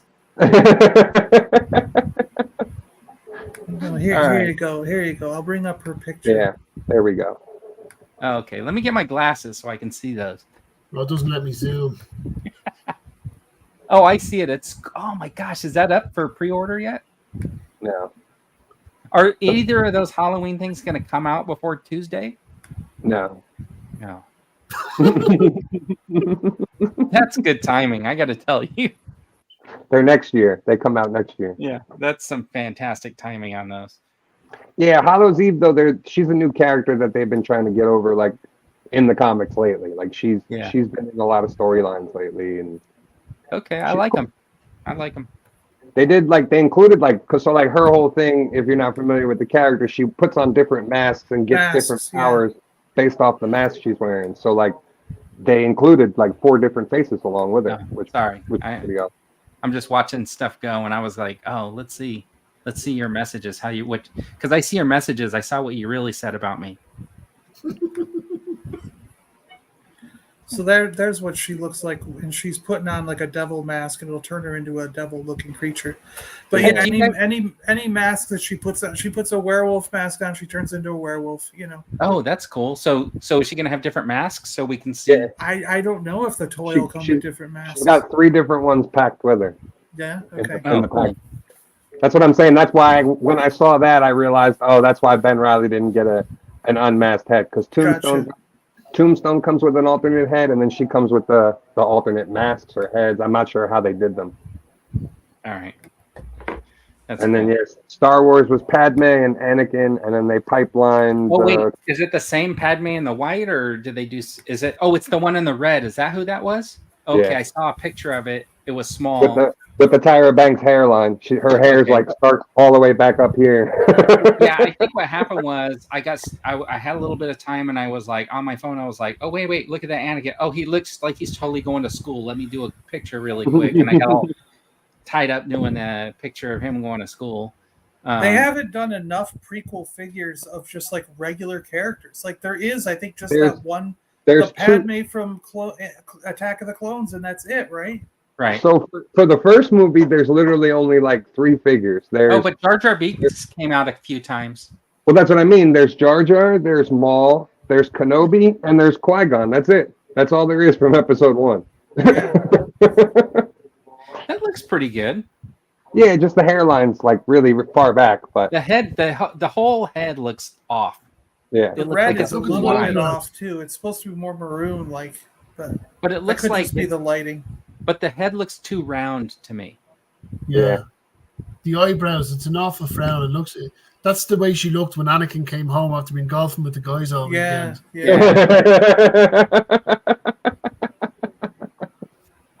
And like otherwise, like I'm happy that they're doing prequel stuff and Clone Wars stuff now, but like it's so far along. Like you guys got a lot of characters to get through, and like exactly, it's time. Like stop. That's what I'm saying. Like to me, for the whole Star Wars line, I'd prefer if like we could start getting some more characters from these other things as opposed to like Vader again and Vader again and Vader again, or another Mandalorian, another clone trooper that we were. Yeah, just like man, come on, like there's so much other stuff, and like I said, did they ever do? They never did 3PO without his coverings, right? When he was nope. Oh, when he was like just a like wires and stuff. I have that. Didn't they do one in that in 3.75 maybe or the original vintage or something? Yeah, they did one in 3.75 inch. Yeah, but not in Black Series. They never did Watto. Like we're gonna get Annie, but we're not Watto. Like that would have been a no-brainer. To put together because they're both. Oh yeah, you know what? They should have put those two together, given them a pod racer, given them the helmet. And Watto could have had a hole in his butt that you put a stand in so that he could float around. So he could fly. Oh my gosh. No, but like Watto and Anakin should have been a no-brainer. Or like his mom and Anakin in the 2-pack would have been cool. You know what I mean? Like we're probably never gonna get her. We're probably never gonna get like never get a Shmi. Why would they do that? You know, it's just I don't know. There's a lot of characters that they can do. How can you sit there and say we need more prequel figures when it was the year of the 40th anniversary of Return of the Jedi and we got no new aliens, we got no new Jabba Goons. You're right. How dare you? How about that? Look, this is the Let's get best idea. This controversial. is How the dare best you sit idea there so and far. demand A flocked You're Chewbacca. right. You're right. A blocked Chewbacca. That's funny. No, you're Yeah, absolutely I want a squid head, a weak way, a Nikto. Yeah, because I was just about to say my job Wait a is minute, hold Fowler. on, Connor. Was Yeah. this the 40th anniversary of Return of the Jedi? Supposed to be. Yeah. So Why didn't what they was that? celebrate this? 83? Oh, they came out with a Jabba the Hutt. Yeah, they did. They Yeah. repacked the San Diego Comic-Con Jabba the Hutt. Yeah. That's Yeah, right. he's We got nice, though. Ewoks. We got a bunch You know of who new didn't? Ewoks. You know Look who at the never eyes on ordered that. one? You guys are so bad. It's still up. No, I looked for it the other day. I couldn't find it. It's up. It's up there. I saw it yesterday. I don't know. It's expensive. It's nice though. They did a good job. And like Connor, what about you? Do you love the fact that like he actually like feels like slimy up top? Like Yeah. Look, this is a toy. Yeah. This is not a collectible. This Yeah. is a toy. He's got the mouth movement. He's got the articulation in the hands. He feels like a toy. I wish he had it in the tail though. I wish he did have I like really liked how Connor went. He's got the articulation in the hands, and then went over to the tail and was like, "Nope, no articulation there." Nerves. But no, Let me just say something else. this is a toy, so that's cool. Man. It's You can nice, eat 'em. man. It is a nice piece. I was very happy to have him finally because like I had been looking for the original one for so long and like it was too expensive. I wasn't gonna pay that for him. So like I'm much happier having that. And I still have this that I have to open. And this is like a legit briefcase. This is the Extensive Enterprises Crimson 3-pack. And like look at how so I'll show Enterprises. I'll show it while we're on the stream because look at how cool this is, guys. So like this is the Is front that a page. new company? Extensive Enterprise. Oh my God, Vern, stop Oh, being. jeez. Yeah, All right, so don't look, you watch the cartoon? Jeez. it slides off, right? But this is a Hold solid. on. Let me make you big screen. No, you made them smaller. What are you doing? This is an actual like solid cardboard case, right? And then check this out. So it's a box. Oh, And then you get the why are they file screaming into their TV shit? Of the TV back. screen? because it goes with the Chuckles box. So like when you get the Chuckles box, he's supposed to be like on like he took I got this, you. I got you. and it flips around. But Oh, so it could be gold. Yeah. that is awesome, dude. Like I don't want to open it. We already did. It's already open right now. Well, you know what I mean, like actually taking them out because like I love the way this is like presented like this with like the classified like Yeah. My Stuff? Chuckles just arrived while we were on the stream. really cool. Yeah, I still didn't get Chuckles yet. He should be here I think tomorrow or Yeah. Monday maybe. Mine got I delivered. canceled Chuckles. I canceled my order. Did you? Yeah. See, I had to get him. He was one that like I had when I was a kid and used to bring everywhere. Yeah. That's So- I'm gonna do a stop motion of Chuckles fighting secret covert condor. Oh yeah, you said I that. think we'll win. Yeah. Boxing match. I thought I couldn't get over how well this was done. Like it really like was like wow man, like I almost don't want to ruin it. You know what I mean? Yeah. I think I'm Well, gonna you- order you- that now. I haven't ordered that one yet. I think I am gonna get it. No, I'm It is- fine it is with the tough. original Crimson, so I Yeah. don't need the red ones. I'm the Yeah, same. I they- want The real thing is Baroness. Like Baroness's head sculpt. I'll see if you guys can try There's to two see. heads, right? Two heads. I didn't open it yet, so like I only have the one head sculpt, but you guys can probably see from that one. Like she looks really good. That's without do- the I do glasses like and the has look the of the biting figure. tongue or whatever. The biting Yeah. lip. Yeah. Yeah. It looks good. It's the same figure. It's the same figure as the original release. It's really There's there's something different with the arms. She's got double jointed elbows now. I Wait a think. minute, so- Yeah. Okay. Oh, well, that's So you're that's- saying that's the regular release had that bite? She had the biting lip because I don't think I had that. No, it's a whole new head sculpt for Baroness. It's a whole new head sculpt, and she's got double jointed elbows on her now. Oh, that's cool. Okay, that's fair enough then. It's And a something new paint scheme. So. And she comes with like the two separate heads, but then she's also got the hair that comes off now, and you can swap the hairstyle. So pretty cool. Like I don't know. I've been trying to figure out how I'm gonna display it. Like if I'm gonna take down my original Baroness, because like I have the twins on those Fortnite flyers, like those parasail things. So like I'm not sure if I'm gonna take the twins off that and just put up the Crimson version of them and like just I guess box up the other ones or what? I don't know yet. That's what I was trying to figure out. That's why I was like, do I open this? Here's the poor man's Crimson Baroness. This is one of those Fortnite figures. Lynx was like $5.99 at Ross. Okay. So I was like, I just swapped the gun belt over and then did a head swap. Yeah, that worked. Awesome. Except for I don't like the feet. Oh yeah, they're real small. Yeah, they're monsters. But I'm thinking I can like detach it somehow, but it's pinless. So I don't know how to get the leg loose because I was thinking maybe I just swap it with the Baroness's actual boots. Okay, yeah. But I'm thinking I might be able to do it from like here all the way down because if you look, size goes down. The Baroness, or maybe just do the whole leg somehow or maybe just detach it at, I don't know. You can either detach it at the Maybe hip I'll joint, just detach or it right here. Detach it at the thigh joint. Yeah. Yeah, we'll figure it. I'll figure it out. Yeah, because that's what I used on Rex. I used the GI Joe arms on Rex, and it ran into a little problem because like on Star Wars figures, you could change the lower arm. You know what I mean? You pull it out at the peg at the elbow instead. So with the Joe arms, because they're pinless, actually, those ones were.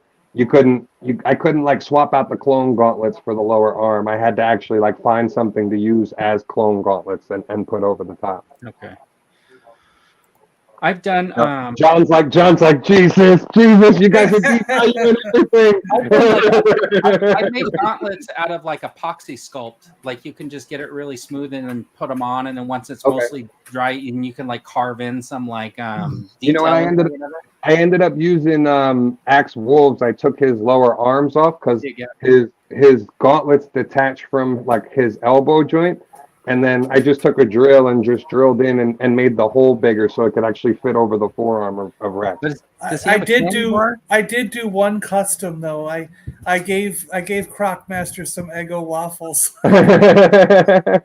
Those Eggo waffles look smaller. Those from the Stranger Things? They are, yeah. Yeah. It's a little pack that you smart. can. It's a smart way to reuse accessories from other figures. Yeah. My wife has Crocs, so she wears Crocs, and I had bought her all these like 3D plants. So they're like these little tiny plants that like go into little pegs. Mm-hmm. And what I did for her was I have a whole bunch of like these Grogus. I took one and I glued it to one of the pegs, so now she has like a Grogu on her Crocs. That's cool. That's cool. Just standing there amongst the plants. Do you guys want to see the GI Joe display? Yes. Yeah, sure. Yeah, I can. Go mobile. All right, don't log yourself off again. No, what? So. G.I. Joe, real American hero. G.I. Joe. Connor, what's the action force song? We'll fight for freedom whenever there's trouble. G.I. Joe is there. G.I. Joe in.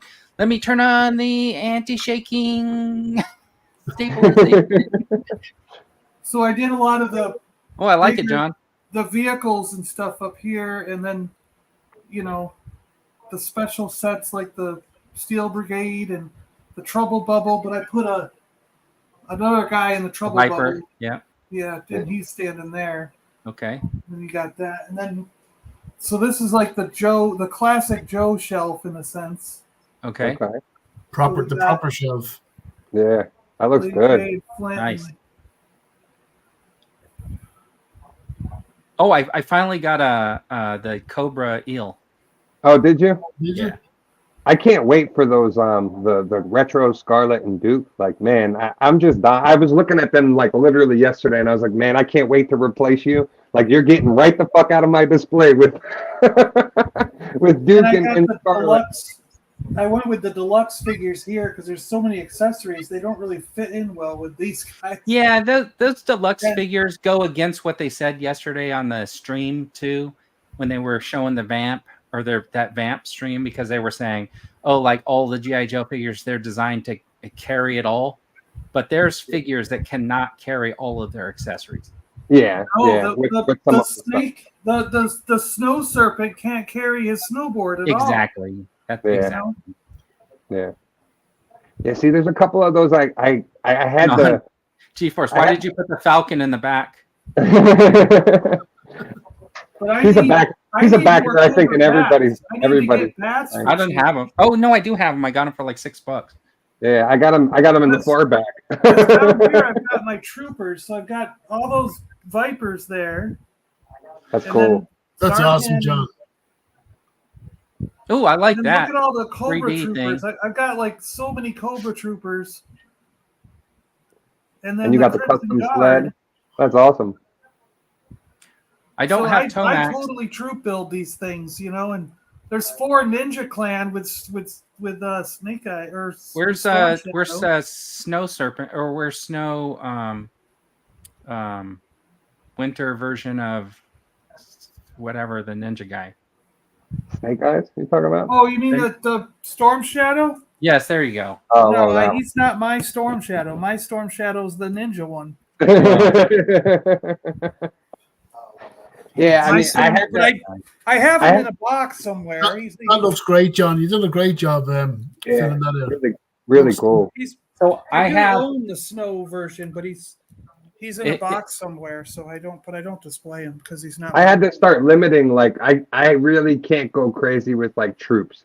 I'm only doing like main characters because I do not have the space to buy like multiple Vipers, multiple Bats, multiple. Oh, and one day the Vipers were like $15, so I bought like 4 more, and then Yeah, I bought that pack that had like 2 or 3 in them. That's where the gray one came from. yeah. I And had to like limit the- myself.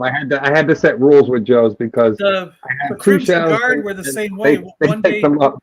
one day on Amazon, the Crimson Guard were like $15 or something, so I bought like 4 more. And Yeah.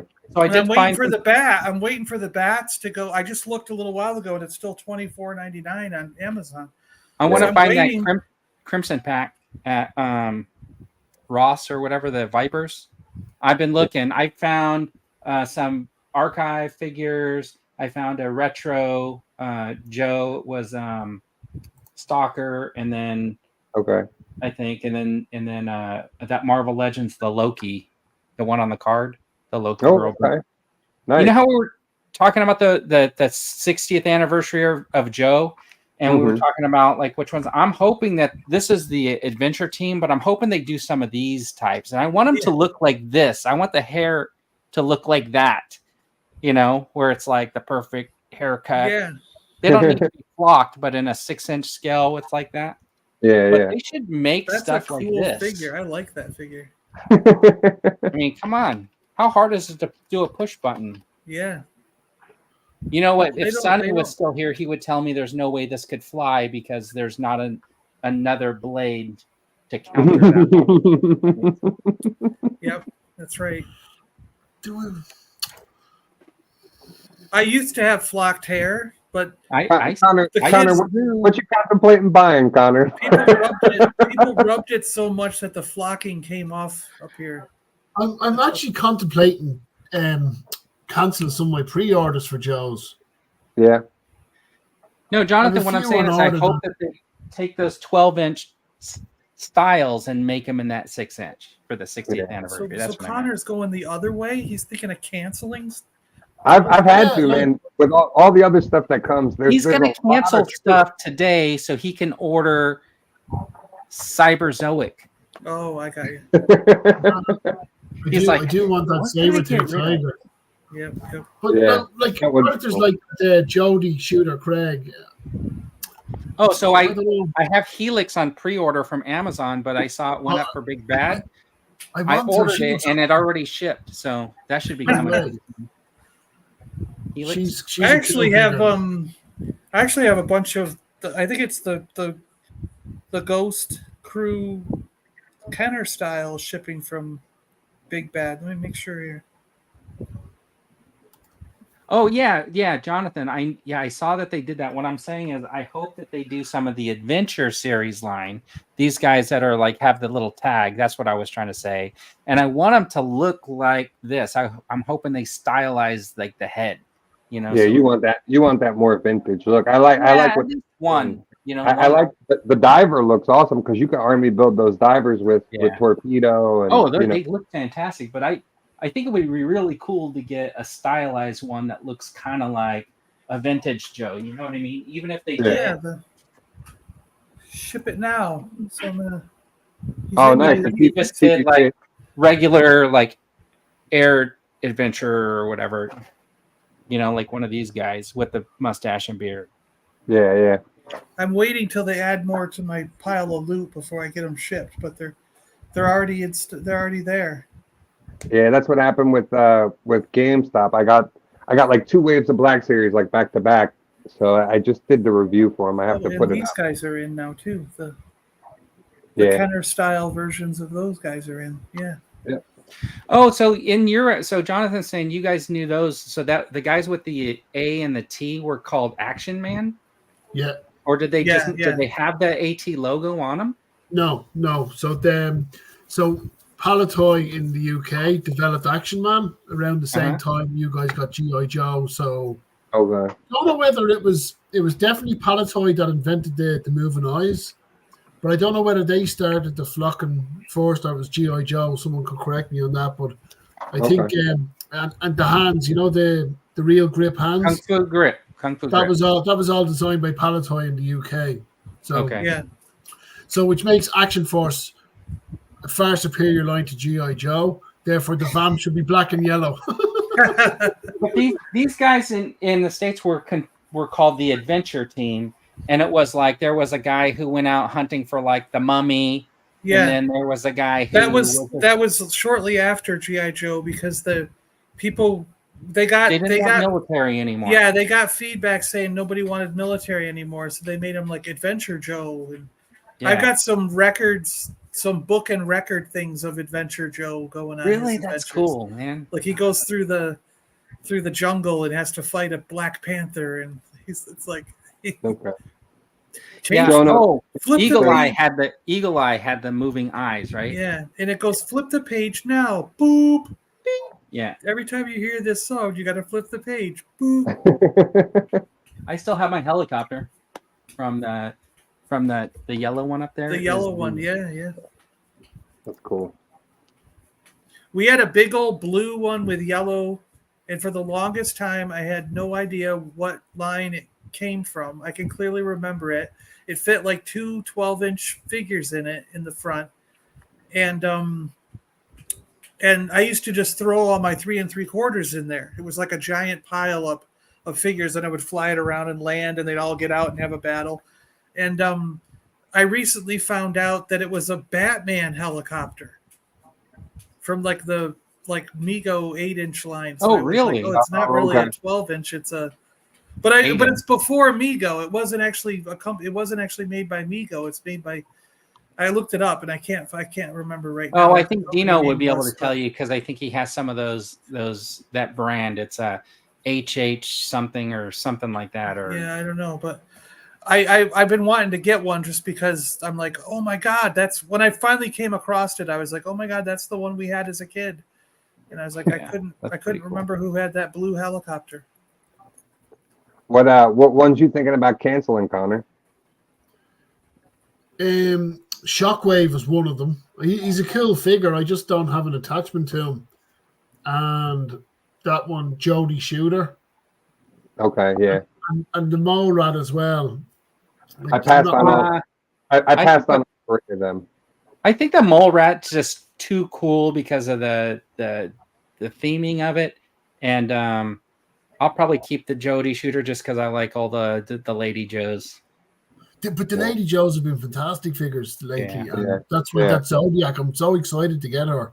Again, no affiliation or attachment to the character. Never even heard about her until they announced her.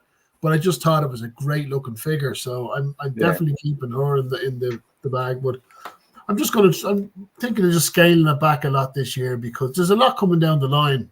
And there's a lot else out there. So have to. That's why, like I said, I had to make rules with Joe's where like I'm not army building. I'm only doing like main characters and or characters that like I know and have an attachment to. That's it. Like I'm not doing. I didn't pick up either that shooter or the Mole Rat or the other one, the Shockwave. I passed on all 3 of those. And even So- I'm just looking at my Plus account here that I resent having to have because Yeah, I barely buy any off Pulse though. I just they I mean you might have to over there, but it's like we do since the summer, which is on my annoyance. But even the his tank, the fire team, it's like it's €100 for 3 figures, and Yeah. they're just I don't know. Yeah, I'm contemplating canceling that one as well. Well, Now, do you have the his tank coming? yes, Okay. All right. possibly, sort of. So Salacious was very good to order from because it was only available from Pulse UK at the time. Oh, Oh. yes. So you got one. It's just whether or not you actually get a second shipping to you. Yeah, and we're Question. There talking you go. about we're talking about an individual who wouldn't even collect his own delivery when you shipped over his his Salacious Roman statue. So I'm like, He well, has a box that he's going to send to me, supposedly. He's had it for like probably 3 years. Will he post mine? Yeah, that's going to be tough. He says he's going to get to the post office one day. Yeah, One day. He's promised me. He's promised. No, Look, so I'm yeah, sure I don't time. fault him because he's really busy. I mean, you know, yeah. I know how Weird. time consuming it is to like be posting stuff on Twitter, then on Instagram, and then trying to do a video for YouTube. I mean, like, and then having like a regular job on top of it. Right? This is all side stuff here. And then like when I try to put these presentations together and stuff like that, and it's time consuming. Yeah. Well, that's what I was talking about it with Connor and Brian the other day about like videos. Like I don't usually pay attention to views and numbers and stuff like that, but it is kind of annoying when like you put in like a lot of time making a video and then it's just like, oh, that's not doing very well. Not many people watched it. It's like, oh, okay. Like I was talking more so because like I guess my channel does better when it's just Star Wars. Like if I'm only talking about Star Wars stuff and only talking about Star Wars figures, more people see the stuff. But if I do a G.I. Joe video, the minute I do like a Marvel video, it's like, well, I'll tell you I'll tell you what I really think happens. So like when you post multiple Star Wars videos in a row, you're attracting like some Star Wars people to like watch your videos. And so that the analytics are going out to people who are searching for like Star Wars, and then all of a sudden your videos are being sent to keywords for like Star Wars or whatever. Yeah. And then if you put a G.I. Joe, it's like confused a little bit. But if you just stopped necessarily doing like Star Wars videos for like 2 or 3 weeks and put like consistently like 4 Joe videos in a row, all of a sudden your Joe videos would probably attract more.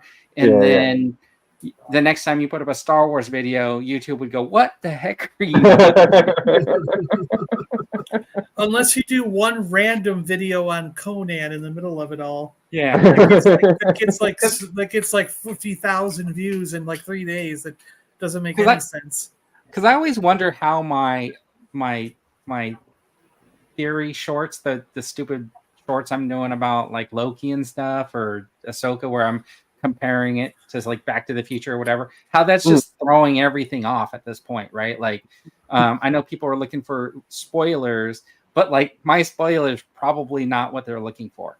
Yeah, you know what I mean? Because they want to hear like somebody break it down. I did come up with the theory though. I did actually do a second theory because a couple of weeks ago I was saying that Renslayer was going to be maybe a Kang, but now I'm thinking since what occurred in the last episode that maybe we get the Grand Master back. I don't know what's going to happen. I watched that last episode and I was just like, oh, okay, so yeah, it was. Sorry, now Connor. what? Now what? We got 2 episodes left, and it's like, all right, now what? I fully expect that I think that we're going to get a reveal in that Miss Minutes is not Miss Minutes.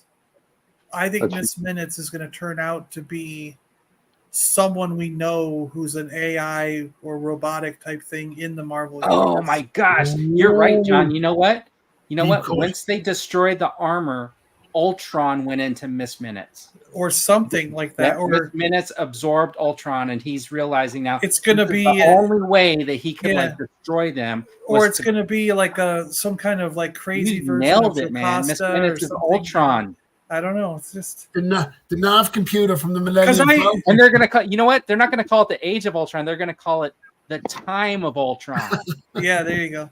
Because I can't think of who Miss Minutes is supposed to be in the Marvel comic book universe. You I know don't what think mean? Miss Minutes is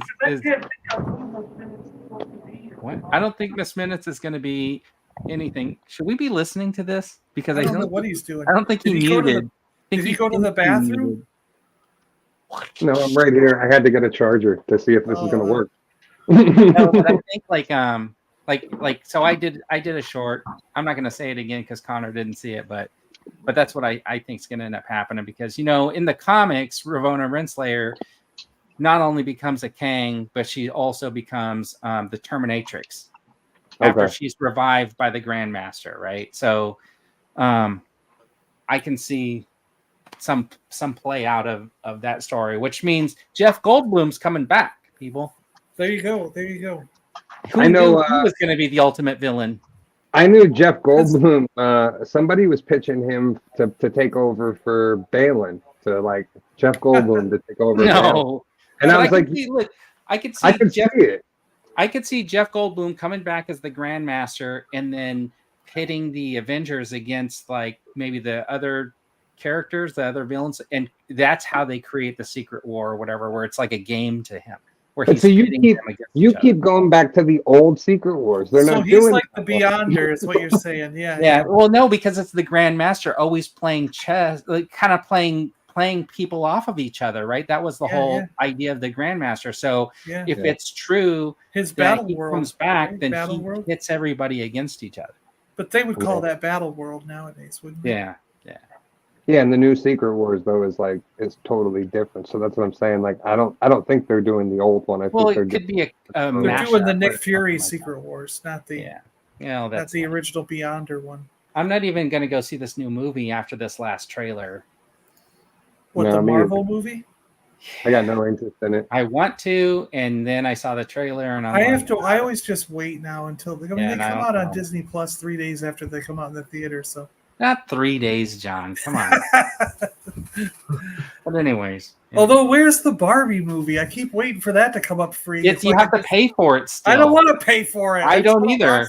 And I want Mission Impossible to drop onto Paramount Plus. Well, my dad took me to see Oppenheimer at the IMAX movie theater so that we could watch a nuclear explosion in 180 degrees, like super. And then my dad complained, we're walking out, and he goes, they didn't do enough nuclear explosions. He wasted the IMAX experience. They should have just been going off left and right. They should have been having every test and like yeah. And he was like, this is more story. Yeah, that's what he said. He goes, if I wanted the IMAX experience of this, whoa. You know, I imagine like I remember talking the whole time. The intro scene of Saving Private Ryan in the theater was just it was. I remember the bullets just flying by you. Yeah, it was crazy. Yeah. That's what you guys were expecting. Yeah. Well, my dad was. I thought it was a good story. I really did. But my dad was like, they needed more explosions. And I was like, what? This is like an opposite thing. Usually if we go to a movie together, he's the one complaining about all the explosions. Right. And I'm the one saying they needed more. Anyways. All right. What do you guys got coming on this week? Coming up? Anything? I got a review of the... Oh, go ahead, John. Sorry. No, all at once.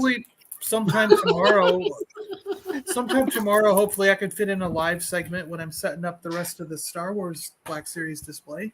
Oh, that would be cool. I can let you guys watch while I do it and chat. Yeah, I'll be down to watch that. Maybe the afternoon after everybody else is done with their streams. Okay. I just have I have this Crimson Pack that I have to open, and then I have the new Black Series wave with Pre Vizsla and Harrison Dula and Marak and one more. Hu Yang. He's the other one. Cool. Connor, what do you got going on besides canceling all your pre-orders? I have an accessory pack video I have to finish off for the third Valaverse set. I just needed to do a few photographs. It's sitting there weeks, haven't got around to it. I've had a delivery of Shipwreck and the Arctic Bat. I know I'm way behind on that, but I'm going to do a Shipwreck video with another figure that's due out this week, and they're going to be connected even though they're not connected. So that's my plan. Let's see how that works out. Okay, I got the who's that? I've got Tunnel Rat to do, and I've got that night. What's the I can't remember the figure's name. Night Spider. Night. Yeah, I got him as well. But I just have zero Spider. time. Yeah, Spider Dude. Yeah. You're gonna like Tunnel Rat. He's probably one of the most That was a awesome good figure. they've done. Yeah. Really I'm gonna awesome. make a I'm looking tons forward and tons of stuff. I'm going to be putting together my sizzle reel for sending over to Creative Beast Studios for their live action movie that they're going to be making. Speaking of spiders, Get your So- headshots done. I got up here to the house and I went Wolf to sit spider. down, and Wolf mom spider. had furnished the couch with Spider-Man pillows, Nice. Oh, lovely. and she put on the side Spider-Man tissues in case anyone got crying during a movie. Aw. I was like, "Why did you get?" She goes, "Well, don't you always have tissues?" I was like, "No, like has tissues lying around their house." John, you're just going to have to watch a sad movie now. I guess so. yeah. And then she bought me some Superman and Batman candies. Superman and Batman Nice. candy sticks. Nice. They look like little candy cigarettes. Probably are. Don't try to like John, them. you do your stream on a Wednesday or Thursday, is it? Wednesday, yeah. Wednesday. So that's my new hang out in the chat for half an hour video, and then put the earphones in and let John's voice send me off into a deep sleep. We have a couple. John is my new Wednesday routine. We have a couple Deep good guests. We have a couple good guests coming up. We got George Moss, who's doing his own little graphic novel thing, and then we have was it Steven? He's a Disney animator guy is coming up. Oh, you were They've saying both that's been you. they've both been talking back and forth with me about picking a Wednesday. So All they right. Good. really sounds like they're definitely going to come on. We just got to settle down which week they're doing. So That's awesome. Nice. Cool. Nice. All right. I think I'm going to do probably the Chuckles, actually, since he's here. I just skipped a couple of them because I got Tripwire, didn't even bother. Yeah. But you know what? I picked this guy up at Ross for $6.99. oh, cool. And I'm thinking he would look super cool underwater, battling like I would get him good. in for $6.99. one of the G.I. Joe scuba divers or something. But Yeah, like a sea monster. yeah. Cobra Okay. experiment. But anyways, cool. I think we're going to wrap it up. I want to say thanks to everybody in the chat for coming along, being a part of the conversation. I want to thank all of you guys for coming up and helping host the show every week. I do want to send a thanks out to David Silva, who joined us in the first hour to talk about his Cyberzoic Kickstarter from Creative Beast Studios. I think that was really cool. If you guys I'm so joined glad- us late, what? And I'm so glad he wasn't the David Silva I knew when I was a little kid. The one who beat you up and took your lunch money? No, it was more like the opposite. My friend beat him up and took his lunch money, and I always felt bad for standing there watching. And I felt like afterwards, I felt like I should have butt in and told my friend to stop stealing his lunch money, but I never did. Yeah, So it would just be a shock to be like, "You!" That's so funny. That I dipped back into David's Kickstarter there earlier, and I was looking at the amount of money pledged and backers. Now I know it's not an accurate calculation, but the average spend roughly on the backers on the Cyberzoic Yeah. is $313, and I think Wow. that speaks volumes. That's a lot of buy-in Yeah. from the community. That Kickstarter got its original backing, the original backing number, in like 3 days. Wow, Yeah. wow. Yeah. So there's massive buy-in from people. So Yeah. anyone that is watching the video, definitely scoot over, check it out. I know Yeah. Graham was sharing the link. It's I think this Yeah. one is going to do well. I think Yeah, that from my understanding is like because they already have the Beast of the Mesozoic, which are the dinosaurs, that some of the armaments might work on the previous dinosaur. So if you have already a certain dinosaur, you might be able to just take the armor piece and use it over on the other ones, right? So like if you were just trying to enhance your collection or whatever. But I thought that was really cool that he came on to talk about it. So yeah, brilliant. Really if you enjoyed guys it. want to check it out, the link is in the chat right now. It's also in the description, and I think I put a link to their social media and to the website Creative Beast Studios. But, so if it ends on Thursday, does that mean we get charged Friday morning, or do we get charged like Thursday at 9:00 at night? I have no idea. You should have asked him when he was here, John. I'm not the expert. Because I just wonder if I get one more paycheck before it. Hopefully, Yeah. For a bag. right. Like, That's cool. do I have to spend the rest of the week not spending any money at all, or can I wait? It's a normal week, John. Just a normal week. Right. That's how it goes for all of us across the board. We're like, can I eat today? So next week we're going to be on 3 hours earlier with Ramen Toys because his time zone. His toys you can eat. But I'm thinking we should also come back on. I don't know who's going to be available, but I'm thinking about also coming back on at noon, just to have the regular time show, and we can just refer back to it. But anyway, so if you guys are going to be around 3 hours earlier next week with Ramen, are you just doing an hour with him? I don't know. We'll see how the conversation goes, Okay. right? And then at noon we'll probably do a regular show and at noon. But we're going to do a 9 o'clock with Ramen. So. Okay. You guys... I can do Sounds that. good. I can do that because that's noon for me, so I can do that. All right, cool. All right, and we'll see everybody next week on the Toy Duo. Thanks for watching. Each week I do a countdown, and I promise I'm going to have a theme song. Toys, I gotta get rid of this toys, slide. toys, toys, toys, Beginning toys, part. toys, toys, It's toys, like toys, toys, bananas. toys, Toys, manly toys, toys, toys, toys, toys, toys. toys, toys, toys, toys, toys, toys. I get Run, run, run, run, run, run, run, run, run, run.